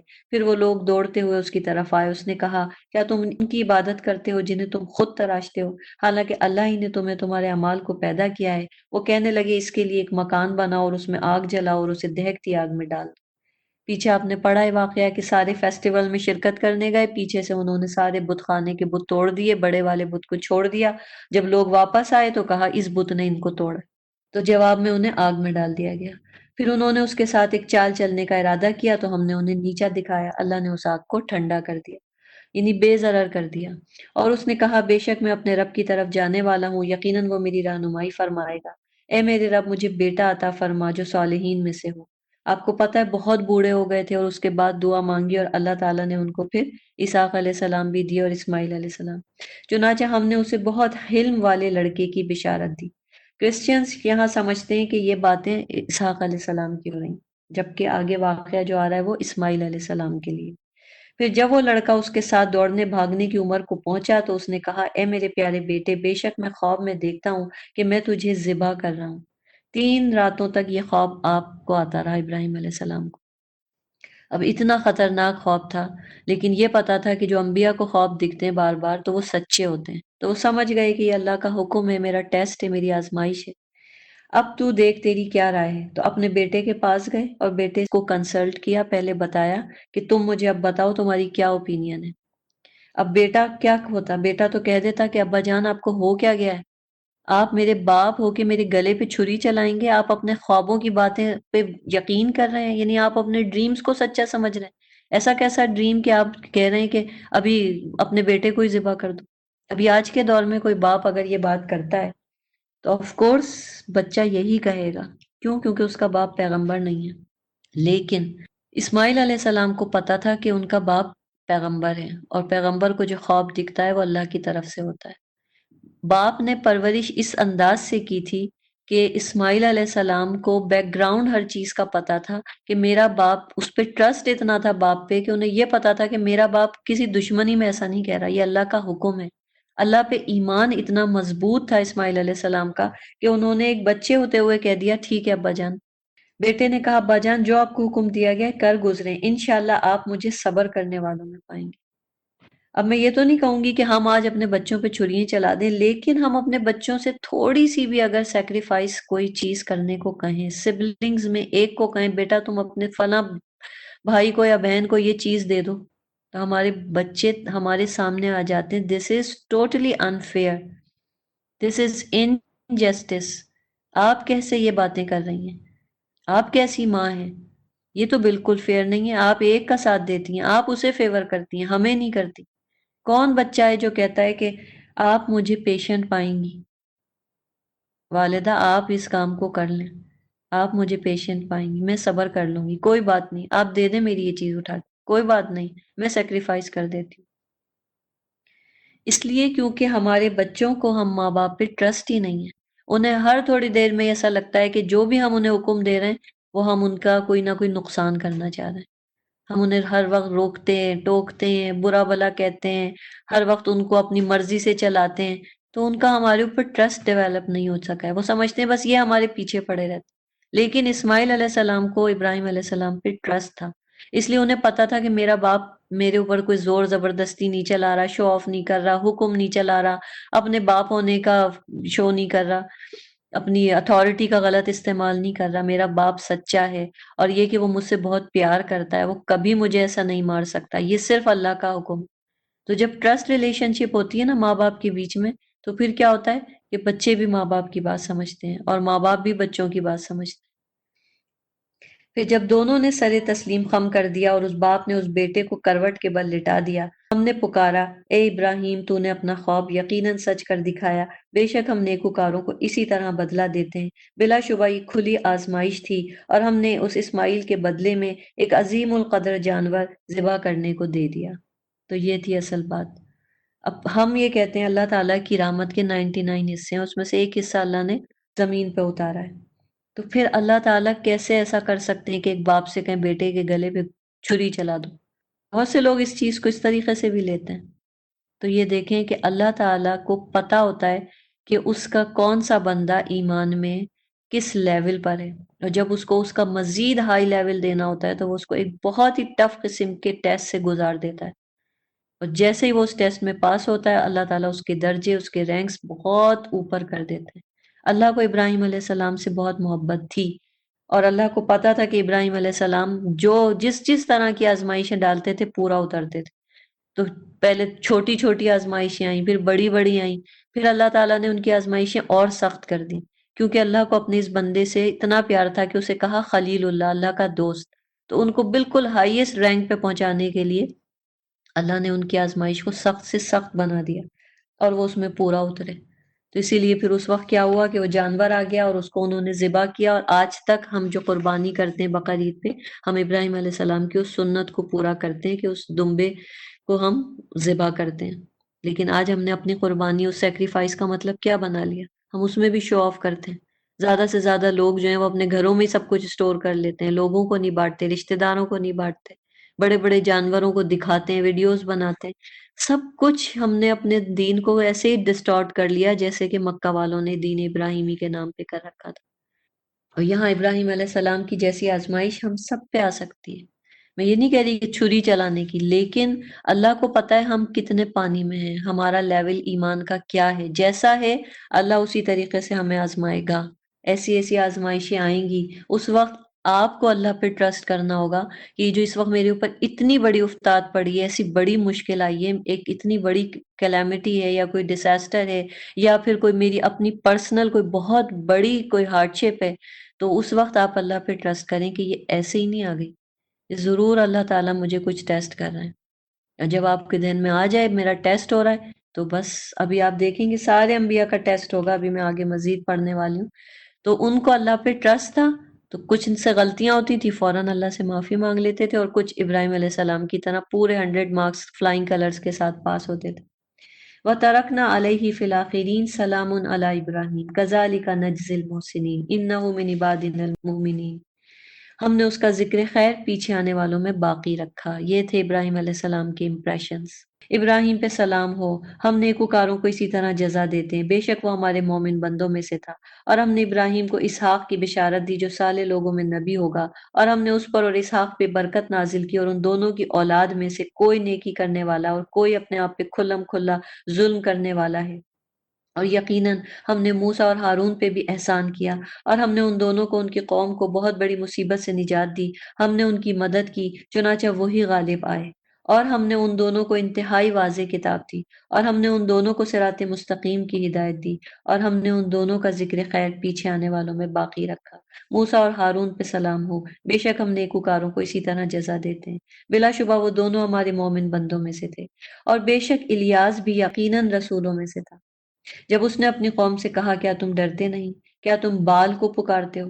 کہا جاتا ہے موسیٰ علیہ السلام کی قوم جب بعد میں صحرا سے نکل کے فلسطین چلی گئی تھی، وہاں آباد ہو گئی تھی، تو فلسطین، مصر اور دوسری طرف جو ہیں کچھ قومیں، وہ بال ایک بت تھا جس کو پوجتے تھے، تو ان کی قوم میں بھی، بنی اسرائیل میں بھی پھر یہی بال کی پوجا شروع ہو گئی تھی۔ اور سب سے بہتر پیدا کرنے والے کو تم چھوڑ دیتے ہو، یقیناً اللہ کو جو تمہارے اگلے باپ دادوں کا رب ہے، پھر انہوں نے اسے جھٹلایا، لہٰذا وہ سب عذاب میں ضرور حاضر کیے جائیں گے سوائے اللہ کے چنے ہوئے بندوں کے۔ ہم نے اس کا ذکر خیر پیچھے آنے والوں میں باقی رکھا۔ الیاس کے لیے اب یہاں آ رہا ہے الیاسین پر سلام ہو، بے شک ہم نیکوکاروں کو اس طرح جزا دیتے ہیں، یقیناً وہ ہمارے مومن بندوں میں سے تھا، اور بلا شبہ لوط بھی رسولوں میں سے تھے۔ اذ نجیناہ واہلہ اجمعین، جب ہم نے اسے اور اس کے سب اہل کو نجات دی سوائے ایک بڑھیا لوط کی اہلیہ کے جو پیچھے رہ جانے والوں میں تھی، پھر ہم نے دوسروں کو ہلاک کر دیا۔ بلا شبہ تم صبح کو ان کی تباہ شدہ بستیوں پہ سے گزرتے ہو، اور رات کو بھی، کیا پھر تم عقل نہیں رکھتے؟ اور بے شک یونس یقیناً رسولوں میں سے تھا۔ دیکھیں یہ سارے انبیاء کے ذکر اب آ رہے ہیں اس کانٹیکس میں کہ ان سب کے پیچھے کیا کیا انہوں نے اپنے اپنے امپریشن چھوڑے۔ لوط علیہ السلام کی قوم، ایک انہوں نے امپریشن چھوڑا ہومو سیکسولیٹی جو آج بھی چل رہا ہے، اس کا گناہ کس کو جا رہا ہے؟ لوط علیہ السلام کی قوم کو۔ جب وہ ایک بھری ہوئی کشتی کی طرف بھاگ کر گیا، اب یہ یونس علیہ السلام کا واقعہ ہے کہ وہ اپنی قوم کو عذاب کی دھمکی دے کے اس وقت آنے سے پہلے بستی چھوڑ گئے، اور پھر اللہ نے ان کا امتحان لیا، انہیں بھی آزمائش میں ڈالا، اور ان کا قرا جو نکلا، پھر کشتی والوں نے قرا ڈالا تو وہ مغلوب ہو گئے، یعنی لاٹ میں ان کا نام آ گیا۔ تب اسے مچھلی نے نگل لیا جبکہ وہ خود کو ملامت کر رہا تھا، پھر مچھلی کے پیٹ میں چلے گئے، ویل تھی بہت بڑی، اس نے چبایا نہیں۔ پھر اگر یہ بات نہ ہوتی کہ بے شک وہ تسبیح کرنے والوں میں سے تھا، تو وہ لوگوں کے دوبارہ زندہ کر کے اٹھائے جانے کے دن تک اسی مچھلی کے پیٹ میں رہتا۔ اگر وہ لا الہ الا انت سبحانک انی کنت من الظالمین نہیں پڑھتے تو وہ قیامت تک اس مچھلی کے پیٹ میں رہتے۔ پھر ہم نے اسے چٹیل میدان میں ڈال دیا جبکہ وہ بیمار تھا۔ پھر جب انہوں نے اتنے دن توبہ کی اللہ سے، اس آزمائش میں پورے اترے، صبر کیا، اندھیروں میں اللہ کو پکارا، پکارتے رہے، ذکر کرتے رہے، تو پھر اللہ نے اس مچھلی نے ان کو اگل دیا اور میدان میں ڈال دیا، تو وہ بیمار حالت میں تھے۔ ظاہر ایک مچھلی کے اسٹمک میں رہنا آسان نہیں تھا، تو اللہ نے پھر انہیں کیسے بیماری سے شفا دی؟ ہم نے اس پر ایک بیل دار درخت اگا دیا، یقطین کہتے ہیں، جو بیلوں میں جو پھل اگتے ہیں نا، جیسے کدو ہے اس کی بیل ہوتی ہے، وہ اگا دیا، تو اس سے کیا ہوتا ہے، وہ ان کی غذا بھی بن گیا، کدو کو ہم کھا بھی سکتے ہیں۔ اور پھر ہم نے اسے 1,00,000 انسانوں کی طرف بھیجا، یعنی پھر اس سے ان کی جو اسکن تھی وہ بھی جو ہے وہ ٹھیک کر دی، وہ اس سے کچھ زیادہ ہوں گے، یعنی پھر وہ اپنی قوم میں واپس آ گئے۔ قوم جو تھی پیچھے پہلے ہی توبہ کر چکی تھی جب عذاب کے آثار آئے تھے، تو اللہ نے اس قوم پہ سے عذاب کو ہٹا دیا تھا۔ چنانچہ وہ لوگ ایمان لے آئے تو ہم نے انہیں ایک مقرر وقت تک فائدہ اٹھانے کا موقع دیا، یعنی جب تک ان کی طبعی ڈیتھ ہونی تھی اس وقت تک وہ قوم زندہ رہی اور حالت ایمان میں رہی۔ پھر اس کے بعد دیکھیں ہر قوم کو چلے جانا ہوتا ہے۔ پھر ان اہل مکہ سے پوچھئے کیا آپ کے رب کے لیے تو بیٹیاں ہیں اور ان کے لیے بیٹے ہیں، یا ہم نے فرشتوں کو مؤنث پیدا کیا یعنی بیٹی بنایا اور وہ حاضر تھے؟ خبردار، بلا شبہ وہ اپنی طرف سے جھوٹ گھڑ کے کہتے ہیں کہ اللہ کی اولاد ہے، یقیناً وہ جھوٹے ہیں۔ کیا اس نے بیٹوں پہ بیٹیوں کو پسند کیا؟ کیا ہو گیا ہے تمہیں، تم کیسا فیصلہ کرتے ہو؟ یہ اللہ یہ نہیں کہہ رہا کہ بیٹیاں بری ہیں اور بیٹے، یہ فرشتوں کو بیٹیاں جو تھا مکے والوں نے بنا دیا تھا، کفار نے اپنے لیے بیٹے پسند کرتے تھے اور اللہ کے لیے بیٹیاں۔ کیا پھر تم غور نہیں کرتے، یا تمہارے پاس کوئی واضح دلیل ہے؟ پھر تم اپنی کتاب لے آؤ اگر تم سچے ہو۔ اور انہوں نے اس اللہ کے اور جنوں کے درمیان رشتہ ٹھہرایا۔ اب لوگ بعض یہ کہتے تھے کہ اگر فرشتے اللہ کی بیٹیاں ہیں تو پھر نعوذ باللہ اللہ کی بیوی کون ہوئی؟ اگر یہ بیٹیاں ہیں تو ان فرشتوں کی مائیں کون ہوئی؟ تو بعض نے کہا کہ جنوں کی عورتیں۔ استغفر اللہ۔ تو انہوں نے اللہ اور جنوں کے درمیان رشتہ ٹھہرایا، حالانکہ بلا شبہ خود جن خوب جانتے ہیں کہ وہ اللہ کے سامنے ضرور حاضر کیے جائیں گے۔ اللہ ان باتوں سے پاک ہے جو وہ اس کے بارے میں بیان کرتے ہیں، سوائے اللہ کے چنے ہوئے بندوں کے وہ ایسی باتیں نہیں کرتے۔ فَإِنَّكُمْ وَمَا تَعْبُدُونَ، اے مشرکوں، بے شک تم اور وہ جن کی تم عبادت کرتے ہو، تم ان مخلص بندوں کو اللہ کے خلاف بہکا نہیں سکتے مگر اسی کو جو جہنم میں جانے والا ہے۔ فرشتے کہتے ہیں ہم میں سے تو ہر ایک کا مقام مقرر ہے اور ہم اللہ کے حضور یقیناً صف باندھے کھڑے رہنے والے ہیں، بے شک ہم تسبیح کرنے والے ہیں۔ اب یہ فرشتوں کی پھر سے صفات آ رہی ہیں کہ کس طریقے سے وہ کھڑے ہوتے ہیں، اور بے شک ہم تسبیح کرنے والے ہیں۔ بلا شبہ وہ کفار کہتے تھے اگر ہمارے پاس اگلوں کی نصیحت کتاب ہوتی تو ہم ضرور اللہ کے چنے ہوئے بندے ہوتے۔ پھر پیغمبر قرآن لے کے آیا تو انہوں نے اس قرآن کا انکار کر دیا، لہٰذا ان قریب وہ جان لیں گے۔ اور در حقیقت ہمارا وعدہ پہلے ہی اپنے ان بندوں کے لیے صادر ہو چکا جو رسول ہیں کہ یقیناً ان کی مدد کی جائے گی، بلا شبہ ہمارا لشکر ہی غالب رہے گا۔ تو ایک مدت تک آپ ان سے منہ موڑ لیں، انہیں دیکھتے رہیں، ان پہ عذاب آیا ہی چاہتا ہے، پھر جلدی وہ بھی دیکھ لیں گے۔ کیا پھر وہ ہمارا عذاب جلدی مانگتے ہیں؟ پھر جب وہ ان کے صحن میں نازل ہوگا تو ڈرائے گئے لوگوں کی صبح بہت بری ہوگی، اور ان سے ایک مدت تک منہ موڑ لیجئے اور انہیں دیکھتے رہیے، جلد ہی وہ بھی دیکھ لیں گے۔ آپ کا رب عزت کا مالک ہے، ان باتوں سے پاک ہے جو وہ مشرک بیان کرتے ہیں، اور تمام رسولوں پہ سلام ہے اور سب تعریفیں اللہ رب العالمین کے لیے ہیں۔ سبحان ربک رب العزت عما یصفون وسلام علی المرسلین والحمد للہ رب العالمین۔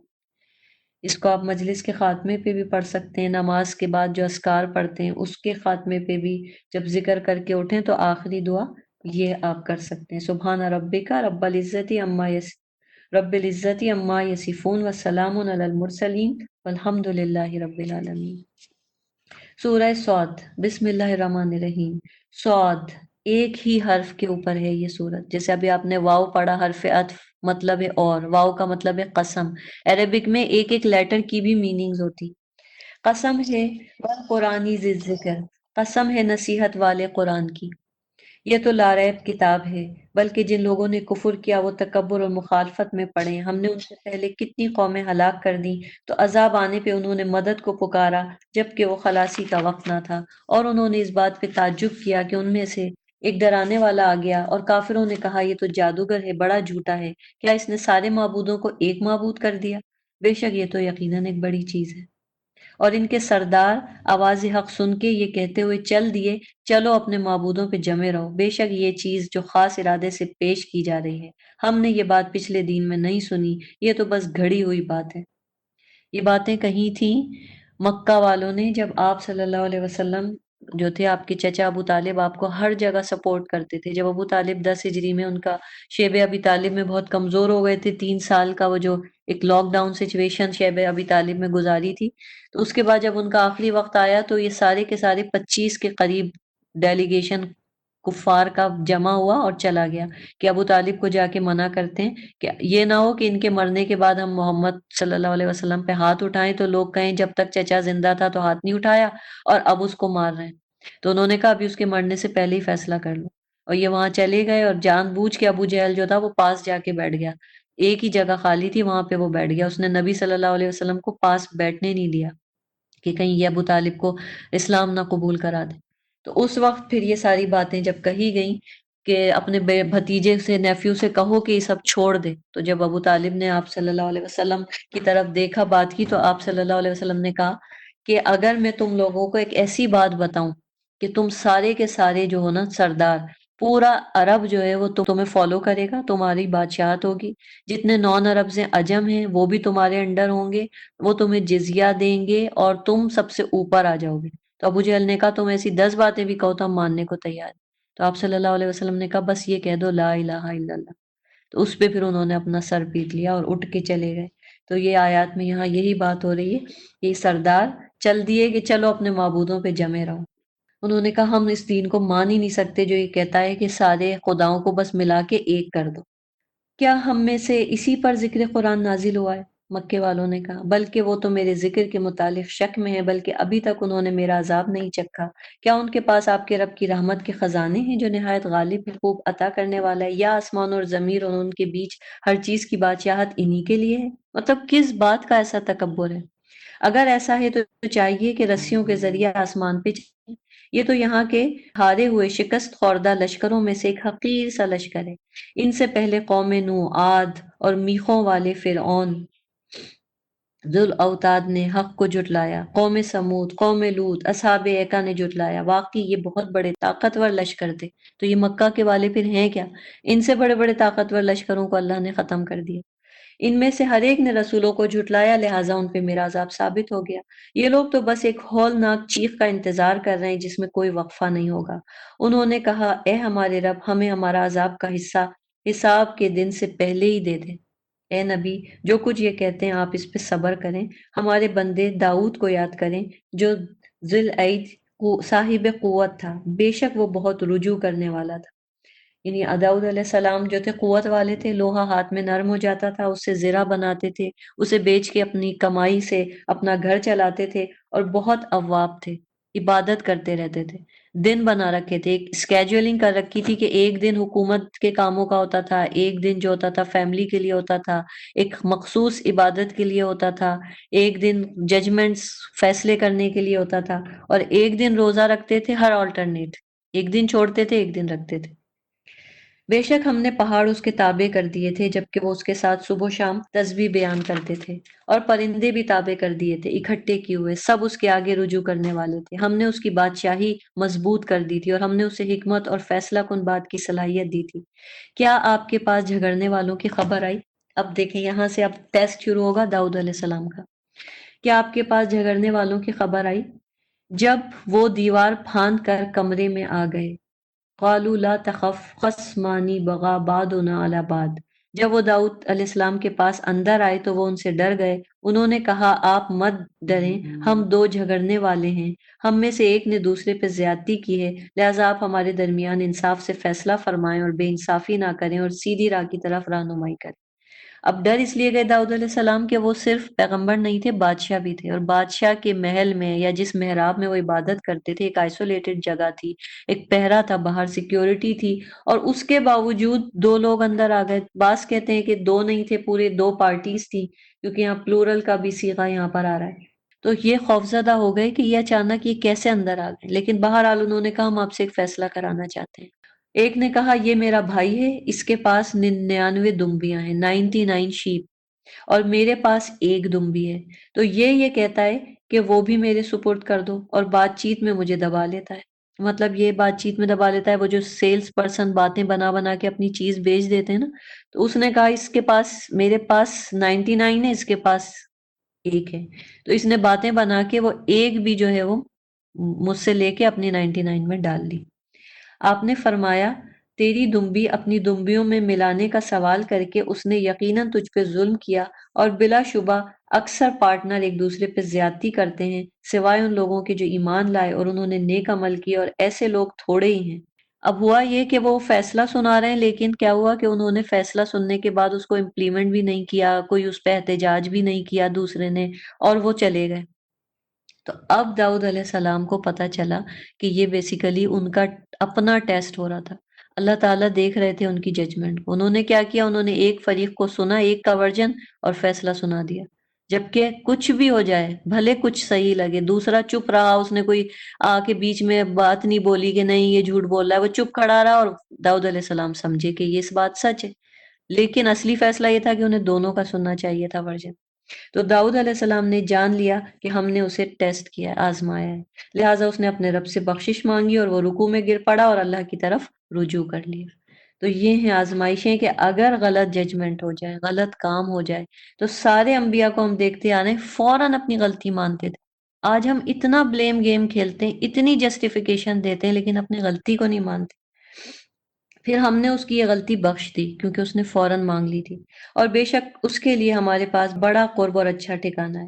ہم نے کہا اے داؤد بے شک ہم نے تجھے زمین میں خلیفہ بنایا، لہٰذا تو لوگوں کے درمیان انصاف سے فیصلہ کر۔ یہ نہیں کہا کہ تو غلط فیصلہ کرتا ہے، کہا تو انصاف سے فیصلہ کر، نفسانی خواہش کی پیروی نہ کر کہ وہ تجھے اللہ کے راستے میں بھٹکا دے گی۔ بلا شبہ جو لوگ اللہ کے راستے سے بھٹک جاتے ہیں ان کے لیے شدید عذاب ہے، اس لیے کہ وہ یوم حساب کو بھول گئے۔ تو دنیا کی خواہش، نفسانی خواہش کیا کرتی ہے؟ اللہ کے راستے سے بھٹکا دیتی ہے اور آخرت کے دن کو بھلا دیتی ہے۔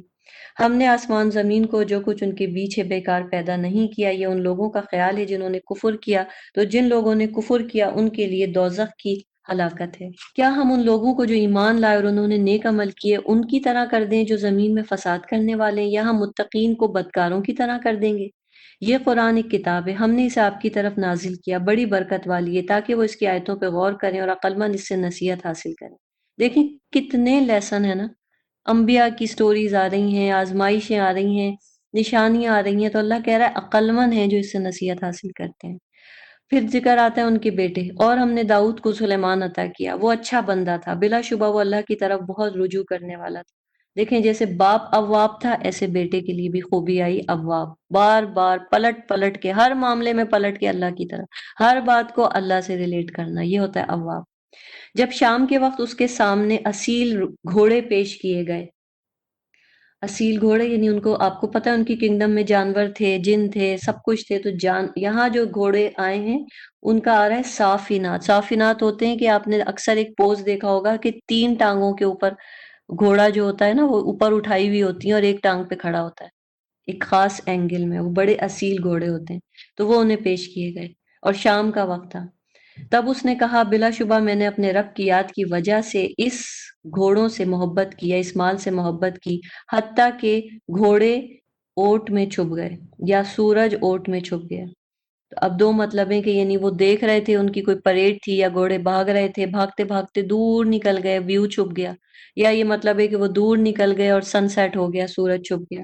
تو کہا انہیں میرے پاس واپس لاؤ، پھر وہ ان کی پنڈلیوں اور گردنوں پہ ہاتھ پھیرنے لگے، اور اب اس سے مراد ہے کہ انہوں نے اللہ کی نعمت کو دیکھ کے پھر شکر ادا کیا۔ ان کو یہ ہوا کہ گھوڑے جو ہے وہ جب بہت دور نکل گئے تو پھر اللہ تعالیٰ کی انہوں نے نعمت کا شکر ادا کیا کہ جب وہ واپس آئے تو ان کی پنڈلیوں پہ ہاتھ پھیرا۔ بعض کہتے ہیں کہ نہیں، انہوں نے توبہ کی کہ وہ ان کی محبت میں غافل ہو گئے تھے، تو اس قسم کی بات بھی آتی ہے، لیکن اصل امتحان آگے آ رہا ہے۔ یہ تو اللہ کی نعمتیں ہیں اور اس پہ شکر کی بات ہوئی ہے۔ آگے ہے بلا شبہ ہم نے سلیمان کو آزمایا اور ہم نے اس کی کرسی پہ ایک دھڑ ڈال دیا۔ اب اس کی کرسی کا مطلب اس کا تھرون، اور اس پہ کیا ڈال دیا؟ ایک دھڑ، ایک بے جان جسم۔ پھر اس نے اللہ کی طرف رجوع کیا۔ اب بہت سی ایسی روایات ہیں جن میں سے بہت سی جھوٹی ہیں جو اس کی طرف منسوب کر دی جاتی ہیں کہ وہ ان کی 100 بیویاں تھیں اور انہیں بیٹے چاہیے تھے اور فلانا تھا، یہ تھا، لیکن ہمارا معاملہ کیا ہے کہ قرآن نے یہاں کوئی ایکسپلینیشن نہیں دی ہے، کوئی صحیح حدیث ہمارے سامنے نہیں ہے، تو ہم کوئی بھی روایت کو اس کے ساتھ ایسوسیٹ نہیں کر سکتے۔ قرآن خاموش ہے، ہمیں بھی شاید کو خاموش رکھے۔ کیا ٹیسٹ تھا؟ کیا تھا بے جان جسم؟ ٹیسٹ کیسے ہوا؟ انہوں نے معافی مانگی، ہمیں صرف یہ دیکھنا ہے کہ انہوں نے معافی مانگ لی، تو ہمیں بھی ایسا ہی بننا ہے۔ اس نے کہا اے میرے رب مجھے بخش دے، مجھے ایسی بادشاہی عطا کر کہ وہ میرے بعد کسی کے لائق نہ ہو، بلا شبہ تو بہت عطا کرنے والا ہے۔ تو اللہ نے پھر ان کو ایسی بادشاہت دی۔ ایک دفعہ آپ صلی اللہ علیہ وسلم کے پاس ایک جن آ گیا اور نبی صلی اللہ علیہ وسلم نے اس کو کنٹرول کر لیا، اور آپ نے سوچا کہ اسے پکڑ کے میں ستون سے باندھوں اور کل اپنے صحابہ کو دکھاؤں، لیکن پھر آپ نے اسے چھوڑ دیا۔ آپ کے ذہن میں یہ آیت تھی کہ سلیمان علیہ السلام نے کہا تھا کہ ایسی حکومت جو میرے پاس ہے کسی کے پاس نہ ہو، یعنی جنوں پہ کنٹرول اللہ نے سلیمان علیہ السلام کو ہی دیا تھا۔ چنانچہ ہم نے ہوا اس کے تابع کر دی، یعنی وہ فالو کرتی تھی ہوا، وہ اس کے حکم سے چلتی تھی جہاں کا وہ ارادہ کرتا تھا، اور شیاطین جنات کو بھی اس کے تابع کر دیا، ہر عمارت بنانے والے، غوطہ لگانے والے، یعنی ڈائیونگ بھی کرتے تھے وہ سمندر میں، پلس نکال کے لاتے تھے وہ جن، اور دوسروں کو جو زنجیروں میں جکڑے ہوئے تھے۔ یہ ہماری بخشش ہے، لہٰذا لوگوں پہ احسان کر یا روک کوئی حساب نہیں ہوگا، اور بے شک اس کے لیے ہمارے پاس بڑا قرب اور اچھا ٹھکانہ ہے۔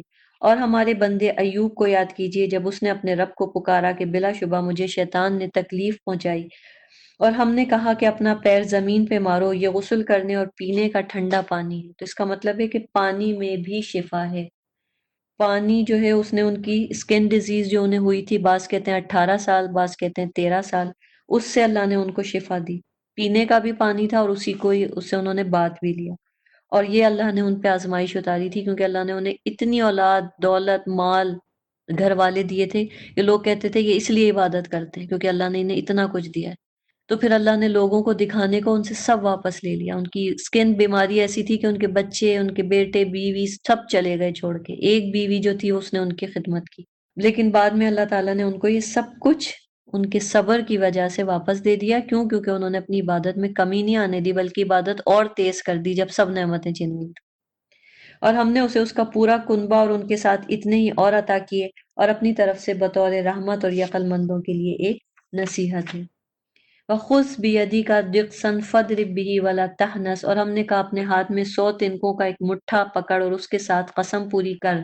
اب بعض یہ کہتے ہیں کہ انہوں نے ایک قسم کھائی تھی کہ میں 100 لکڑیاں ماروں گا، تو اللہ نے اس قسم کو ایسے پورا کرا دیا کہ ایک جھاڑو جو 100 تنکوں والی ہوتی ہے وہ لے لو اور اس سے قسم کو پورا کر لو۔ اور بعض کہتے ہیں کہ بیوی کو مارنے کے لیے کہا تھا، لیکن اس سب کے بارے میں مزید ریسرچ کی ضرورت ہے۔ بے شک ہم نے اسے صابر پایا اور وہ اچھا بندہ تھا، بلا شبہ وہ اللہ کی طرف بہت رجوع کرنے والا تھا۔ اور ہمارے بندوں ابراہیم اور اسحاق اور یعقوب کو یاد کیجئے جو قوت اور بصیرت والے تھے، بے شک ہم نے انہیں ایک خاص وصف آخرت کی یاد کے ساتھ چن لیا تھا، اور وہ ہمارے نزدیک یقیناً برگزیدہ نیک بندوں میں سے تھے۔ اور اسماعیل اور الیسع اور ذوالکفل کو یاد کریں، اور ان میں سے ہر ایک نیکوکاروں میں سے تھا۔ یہ ایک نصیحت ہے، اور بے شک متقین کے لیے بہت اچھا ٹھکانہ ہے ہمیشہ رہنے کے باغ، جن کے دروازے ان کے لیے کھلے ہوں گے، جبکہ وہ ان میں تکیے لگائے بیٹھے ہوں گے، اور وہاں طرح طرح کی پھلوں اور مشروبات کی فرمائشیں کریں گے، اور ان کے پاس نیچی نگاہ رکھنے والی ہم عمر بیویاں ہوں گی۔ یعنی ایج وائز بھی جنت میں جو بیویاں ملیں گی وہ ایج وائز برابر ہوں گی، تاکہ انڈرسٹینڈنگ ہو۔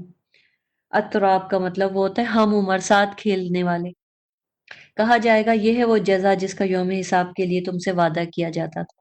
بے شک یہ ہمارا رزق عطیہ ہے جو کبھی ختم نہیں ہوگا۔ یہ معاملہ اہل خیر کا ہے، اور بلا شبہ سرکشوں کے لیے برا ٹھکانہ۔ تو ہمیشہ یاد رکھیں کہ جب بھی آزمائشیں آتی ہیں، اینڈنگ کیا ہوتی ہے؟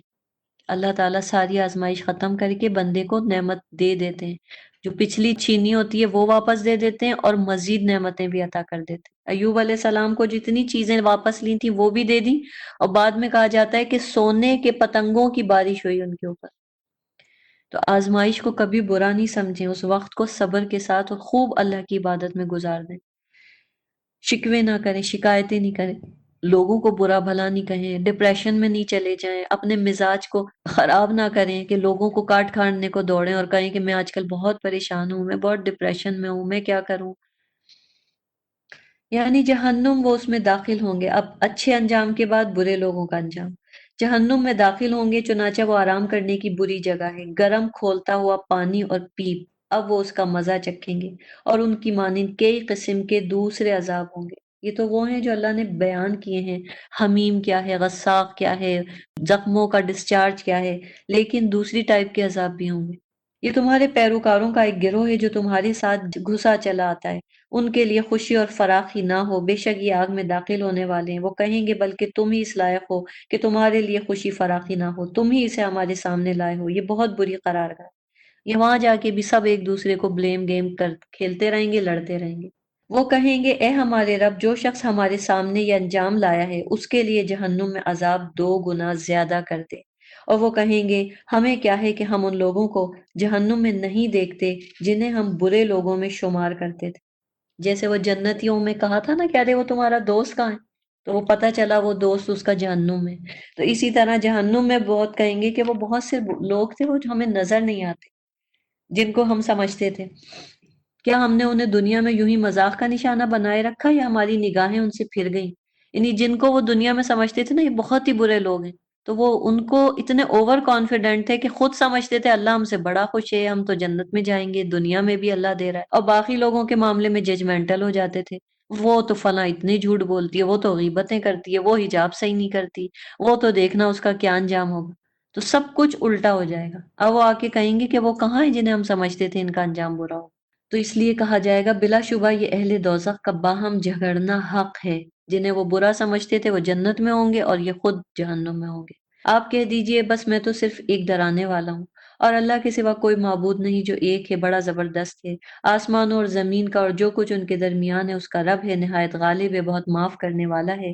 کہہ دیجئے وہ ایک بہت بڑی خبر ہے، تم اس سے منہ پھیرنے والے ہو۔ مجھے فرشتوں کی مجلس اعلیٰ کا کوئی علم نہیں جب وہ تکرار کر رہے تھے۔ فرشتوں کی مجلس، جیسے فرشتوں نے آدم علیہ السلام کے پیدا ہونے پہ کہا تھا نا، اے اللہ تو کیوں انسان کو بنا رہا ہے، کیا یہ دنیا میں جا کے خون بہائے گا؟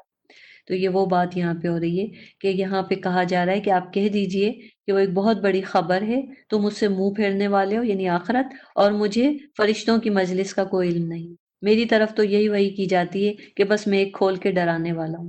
یاد کیجئے جب آپ کے رب نے فرشتوں سے کہا بے شک میں مٹی سے ایک انسان پیدا کرنے والا ہوں، چنانچہ جب میں اسے ٹھیک ٹھیک بناؤں اور اس میں اپنی روح پھونک دوں تو تم اس کے آگے سجدہ کرتے ہوئے گر پڑنا، تب تمام فرشتوں نے بیک وقت اکٹھے سجدہ کیا سوائے ابلیس کے، اس نے تکبر کیا اور وہ کافروں میں سے ہو گیا۔ اللہ نے فرمایا اے ابلیس، تجھے کس چیز نے اس آدم کو سجدہ کرنے سے منع کیا جسے میں نے اپنے دونوں ہاتھ سے پیدا کیا؟ کیا تو نے تکبر کیا یا تو اونچے درجے والوں میں سے ہے؟ اس نے کہا میں اس سے بہتر ہوں، مجھے تو نے آگ سے پیدا کیا اور اسے تو نے مٹی سے پیدا کیا۔ اللہ نے فرمایا اب تو یہاں سے نکل جا، بے شک تو مردود ہے اور بلا شبہ تجھ پہ روز جزا تک میری لعنت ہے۔ ابلیس نے کہا اے میرے رب، اب تو مجھے اس دن تک مہلت دے جب لوگ دوبارہ اٹھائے جائیں گے۔ اللہ نے فرمایا پس بلا شبہ تو مہلت دیے گئے لوگوں میں سے ہے، اس دن تک جس کا وقت میرے ہاں مقرر ہے۔ اس نے کہا تیری عزت کی قسم میں ان سب کو ضرور گمراہ کروں گا۔ ابلیس قسم کھا رہا ہے اللہ کی عزت کی کہ میں ضرور گمراہ کروں گا۔ تو یہ اینڈ اس آیت کے اوپر ہوتا ہے، اس واقعے پہ آدم علیہ السلام کی، کہ ایک اللہ کے انبیاء تھے جو مرسلین تھے، جن کو اللہ نے ان کا ذکر خیر باقی رکھا، وہ ہر آزمائشوں میں پورے اترے، اور ایک یہ متکبرین ہیں جنہوں نے شیطانوں کو فالو کیا۔ تو اس نے کہا سوائے تیرے ان بندوں کے جو ان میں سے تیرے چنے ہوئے پسندیدہ ہیں، انہیں میں کچھ نہیں کر سکوں گا۔ فرمایا تو حق یہی ہے اور میں حق بات کہتا ہوں، میں تجھ سے اور ان سب سے جنہوں نے تیری پیروی کی جہنم کو ضرور بھر دوں گا۔ اے نبی آپ کہہ دیجئے میں تم سے اس تبلیغ دین پہ کوئی اجر نہیں مانگتا، میں متکلفین میں سے نہیں ہوں، متکلفین میں سے نہیں ہوں۔ اس کا مطلب یہ ہوتا ہے کہ اگر حدیث کے یہ الفاظ ہیں کہ آپ صلی اللہ علیہ وسلم نے یہ بات کہی کہ اگر تم کو کسی چیز کا پتہ ہو اور کوئی آ کے تم سے پوچھے تو بتا دو، اور اگر نہیں پتا ہو تو کہہ دو لا ادری، میں نہیں جانتا، واللہ عالم، اللہ جانتا ہے، لیکن اپنی طرف سے کوئی سٹیٹمنٹ مت دو، مطلب بناوٹی مت بنو۔ تو میں متکلفین میں سے نہیں ہوں، اگر مجھے نہیں پتا قیامت کب آئے گی میں نہیں بتا سکتا، لیکن جو مجھے پتا ہے بے شک وہ میں تمہیں بتا سکتا ہوں جو مجھ پہ وحی کیا گیا ہے۔ یہ قرآن جہانوں کے لیے نصیحت ہی تو ہے، اور تم اس کی حقیقت کچھ مدت کے بعد ضرور جان لو گے۔ سورہ الزمر مکی صورت ہے۔ زمر جو ہے وہ اس کا مطلب بھی کیا ہے؟ گروپس، گروہ گروہ، یعنی جنت اور دوزخ میں جب انٹری ہوگی تو گروپس کی فارم میں ہوگی، گروہ در گروہ لوگ جوائن کریں گے۔ تنزیل الکتاب من اللہ العزیز الحکیم، انا انزلنا الیک الکتاب بالحق فاعبد اللہ مخلصا لہ الدین۔ یہ اللہ کی طرف سے نازل کردہ کتاب ہے جو نہایت غالب خوب حکمت والا ہے۔ بے شک ہم نے یہ کتاب آپ کی طرف حق کے ساتھ نازل کی ہے، لہٰذا آپ اللہ کے لیے بندگی کو خالص کرتے ہوئے اس کی عبادت کریں۔ سنو، خالص بندگی اللہ کے لیے ہے، اور جن لوگوں نے اس کے سوا کارساز بنا رکھے ہیں وہ کہتے ہیں ہم ان کی عبادت صرف اس لیے کرتے ہیں کہ وہ ہمیں اللہ کے زیادہ قریب کر دیں گے۔ تو آج یہاں پہ یہی بات بتائی جا رہی ہے کہ آج ہم بھی اکثر دفعہ جب یہ بات کہتے ہیں کہ وہ چیز ہمارے لیے وسیلہ ہے، وہ ہمیں اللہ سے قریب کر دے گی، فلاں بزرگ، فلاں امام، فلاں مزار، ہم ان کو اللہ نہیں مانتے لیکن یہ ہمیں اللہ سے قریب کر دیں گے۔ تو یہی چیز کفار کہتے تھے کہ ہم ان بتوں کو اور اللہ کو مانتے ہیں لیکن یہ بت ہمیں اللہ کے قریب کر دیں گے۔ یقیناً اللہ ان کے درمیان ان باتوں کا فیصلہ فرمائے گا جن میں وہ اختلاف کرتے ہیں، بے شک اللہ اسے ہدایت نہیں دیتا جو جھوٹا ہے اور ناشکرا ہے۔ تو عبادت پھر کیسے کرنی ہے اللہ کی؟ کہ اللہ کے قریب کیا کرتا ہے؟ ہم نے وسیلے کی ڈیفینیشن پڑھی تھی، نیک اعمال، نیک اعمال، اللہ کے نام، اللہ کے ناموں کو پکار پکار کے اللہ سے دعا کریں نیک اعمال کے ساتھ، تو اللہ آپ کی سنے گا۔ اگر اللہ اپنا کوئی بیٹا بنانے کا ارادہ کرتا تو ان میں سے جنہیں وہ پیدا کرتا ہے جسے چاہتا چن لیتا، لیکن وہ تو ان باتوں سے پاک ہے، وہ اللہ واحد ہے، بڑا زبردست ہے، یہ ہے خالص پیور عبادت۔ اس نے آسمانوں اور زمین کو حق کے ساتھ پیدا کیا۔ جب اللہ کی ہر چیز خالص ہے تو ہم اپنے ایمان میں ملاوٹ کیوں کرتے ہیں؟ وہ رات کو دن پہ لپیٹتا ہے، دن کو رات پہ لپیٹتا ہے، اس نے سورج چاند کو کام پہ لگایا ہے، ہر ایک مقرر وقت تک چل رہا ہے۔ سنو، وہ نہایت غالب اور بہت بخشنے والا ہے۔ اس نے تمہیں ایک جان سے پیدا کیا، پھر اس نے اس سے اس کا جوڑا بنایا، اور اس نے تمہارے لیے چوپایوں میں سے 8 جوڑے اتارے۔ وہ تمہیں تمہاری ماؤں کے پیٹوں میں پیدا کرتا ہے، ایک پیدائش مرحلے کے بعد دوسری پیدائش، 3 قسم کے اندھیروں میں۔ یہ ہے اللہ تمہارا رب، اسی کی بادشاہی، اسی کے سوا کوئی معبود نہیں، پھر تم کہاں بہکے جاتے ہو؟ ورس نمبر 6 میں اللہ نے ایک سائنٹیفک بات ہے جو 1400 سال پہلے بتا دی۔ اللہ نے کہا فی بطونی امہاتکم خلقم من بعد خلق فی ظلمات ثلاث۔ 3 اسٹیجز ہیں، 3 پردے ہیں، 3 اندھیروں میں بچہ پرورش پاتا ہے، 3 لیئرس آف ڈارکنیسز۔ اور آج یہ بات سائنس ہمیں بتاتی ہے۔ پہلی اسٹیج پہ کیا ہوتا ہے؟ یہ تینوں اسٹیجز ہم دیکھتے ہیں نا، ایبڈومن، ووم، پلاسینٹا، یعنی جو چیز آج ایمبریولوجی سے پتہ چلتی ہے اللہ تعالیٰ نے قرآن میں بتا دی۔ اگر تم کفر کرو گے تو اللہ یقیناً تم سے بے پرواہ ہے اور وہ اپنے بندوں کے لیے کفر پسند نہیں کرتا، اور اگر تم شکر کرو گے تو وہ اسے تمہارے لیے پسند کرتا ہے، اور کوئی بوجھ اٹھانے والا دوسرے کا بوجھ نہیں اٹھائے گا۔ پھر تمہیں اپنے رب کی طرف لوٹنا ہے تو وہ تمہیں بتائے گا جو کچھ تم کرتے رہے، بلا شبہ وہ سینوں کے راز خوب جانتا ہے۔ اور جب انسان کو کوئی تکلیف پہنچتی ہے تو وہ اپنے رب کی طرف رجوع کرتے ہوئے اسے پکارتا ہے، پھر جب وہ اسے اپنی طرف سے کوئی نعمت عطا کرتا ہے تو وہ اس سے پہلے جو دعا کیا کرتا تھا اسے بھول جاتا ہے، دعا ہی بھول جاتا ہے کہ میں نے کتنے ایسے کام ہیں، ہم یہی بھول جاتے ہیں اچھا میں نے اس کام کے لیے اتنی دعائیں کی تھی، بس جیسے ہی وہ چیز ملتی ہے ہم بھول جاتے ہیں کہ ہم نے اللہ کو کیسے سچے دل سے پکارا تھا، منتیں مانی تھی، کتنے کتنے نوافل پڑے تھے، کیسی کیسی دعائیں کی تھی۔ بس ملنے کے بعد سب کچھ انسان بھول جاتا ہے اور اللہ کے لیے شریک ٹھہراتا ہے تاکہ اس کے راستے سے لوگوں کو بہکائے۔ آپ کہہ دیجئے تو اپنے کفر کے ساتھ کچھ دنیاوی فائدہ اٹھا لے، بلا شبہ تو دوزخیوں میں سے ہے۔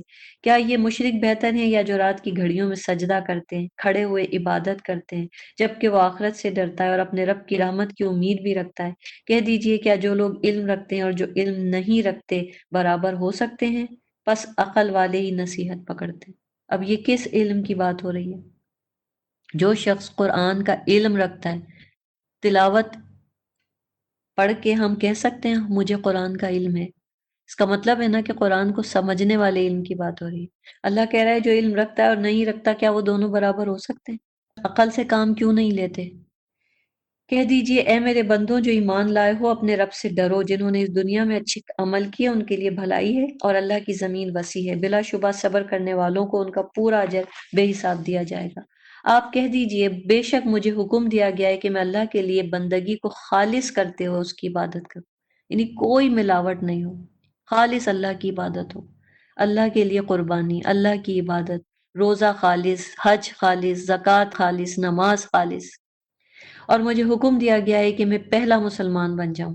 کہہ دیجئے اگر میں اپنے رب کی نافرمانی کروں تو یقیناً مجھے بڑے دن کے عذاب سے ڈر لگتا ہے۔ یہ نبی کہہ رہا ہے کہ مجھے بھی عذاب سے ڈر لگتا ہے۔ کہہ دیجئے میں اللہ کے لیے اپنی بندگی کو خالص کرتے ہوئے اسی کی عبادت کرتا ہوں، تو تم اس کے سوا جس کی چاہے عبادت کرو۔ کہہ دیجئے بلا شبہ خسارہ، لاس اٹھانے والے وہ ہیں جنہوں نے روز قیامت اپنے آپ کو اور اپنے گھر والوں کو خسارے میں ڈالا۔ خبردار یہی کھلا خسارہ ہے، یعنی اپنے آپ کو بھی ہم خسارے میں ڈال رہے ہیں اور اپنے بچوں کو بھی۔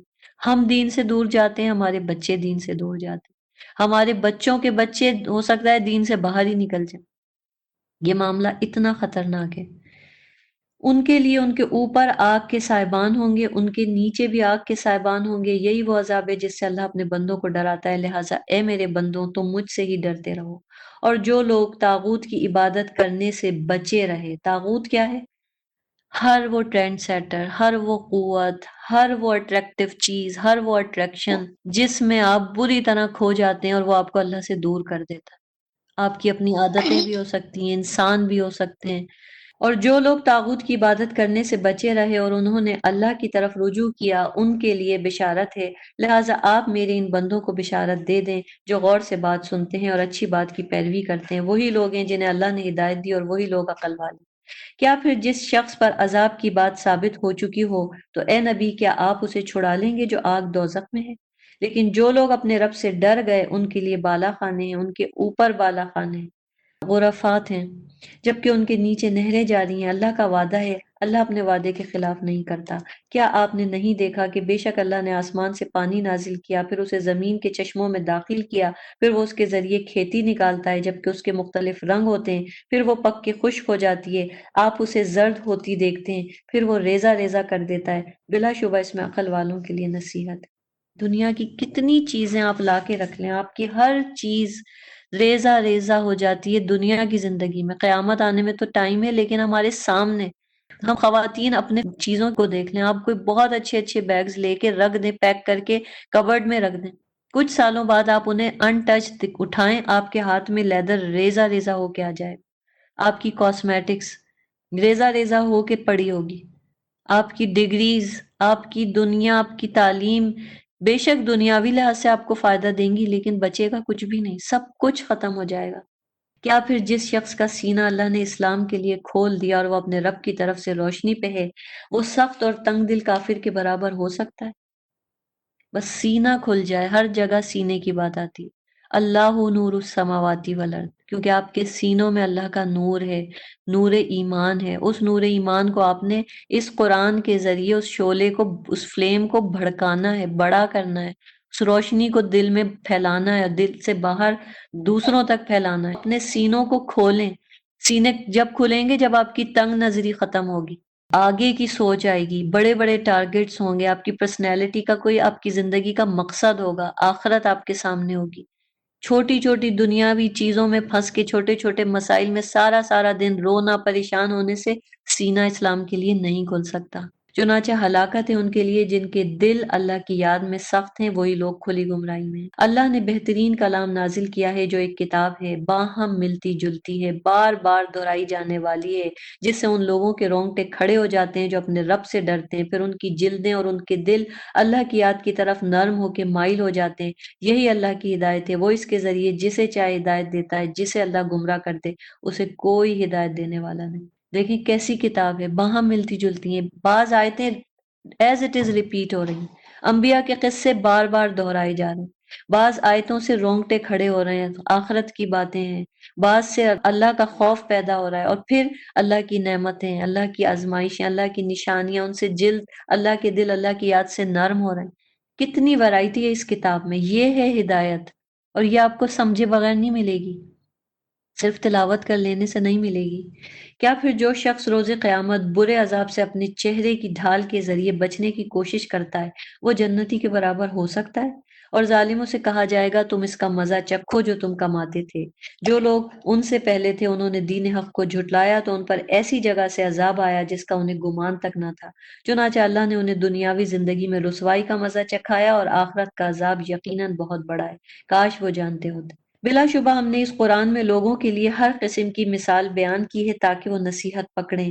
قرآن عربی زبان میں ہے، کجی یعنی ٹیڑھا نہیں ہے، تاکہ وہ ڈریں۔ اللہ نے ایک آدمی غلام کی مثال بیان کی جس میں کئی باہم اختلاف رکھنے والے شریک ہیں، اور ایک دوسرا آدمی جو خالص ایک ہی شخص کا غلام ہے، یعنی ایک شخص کے بہت سارے ماسٹر ہیں اور ایک شخص کا صرف ایک ماسٹر ہے۔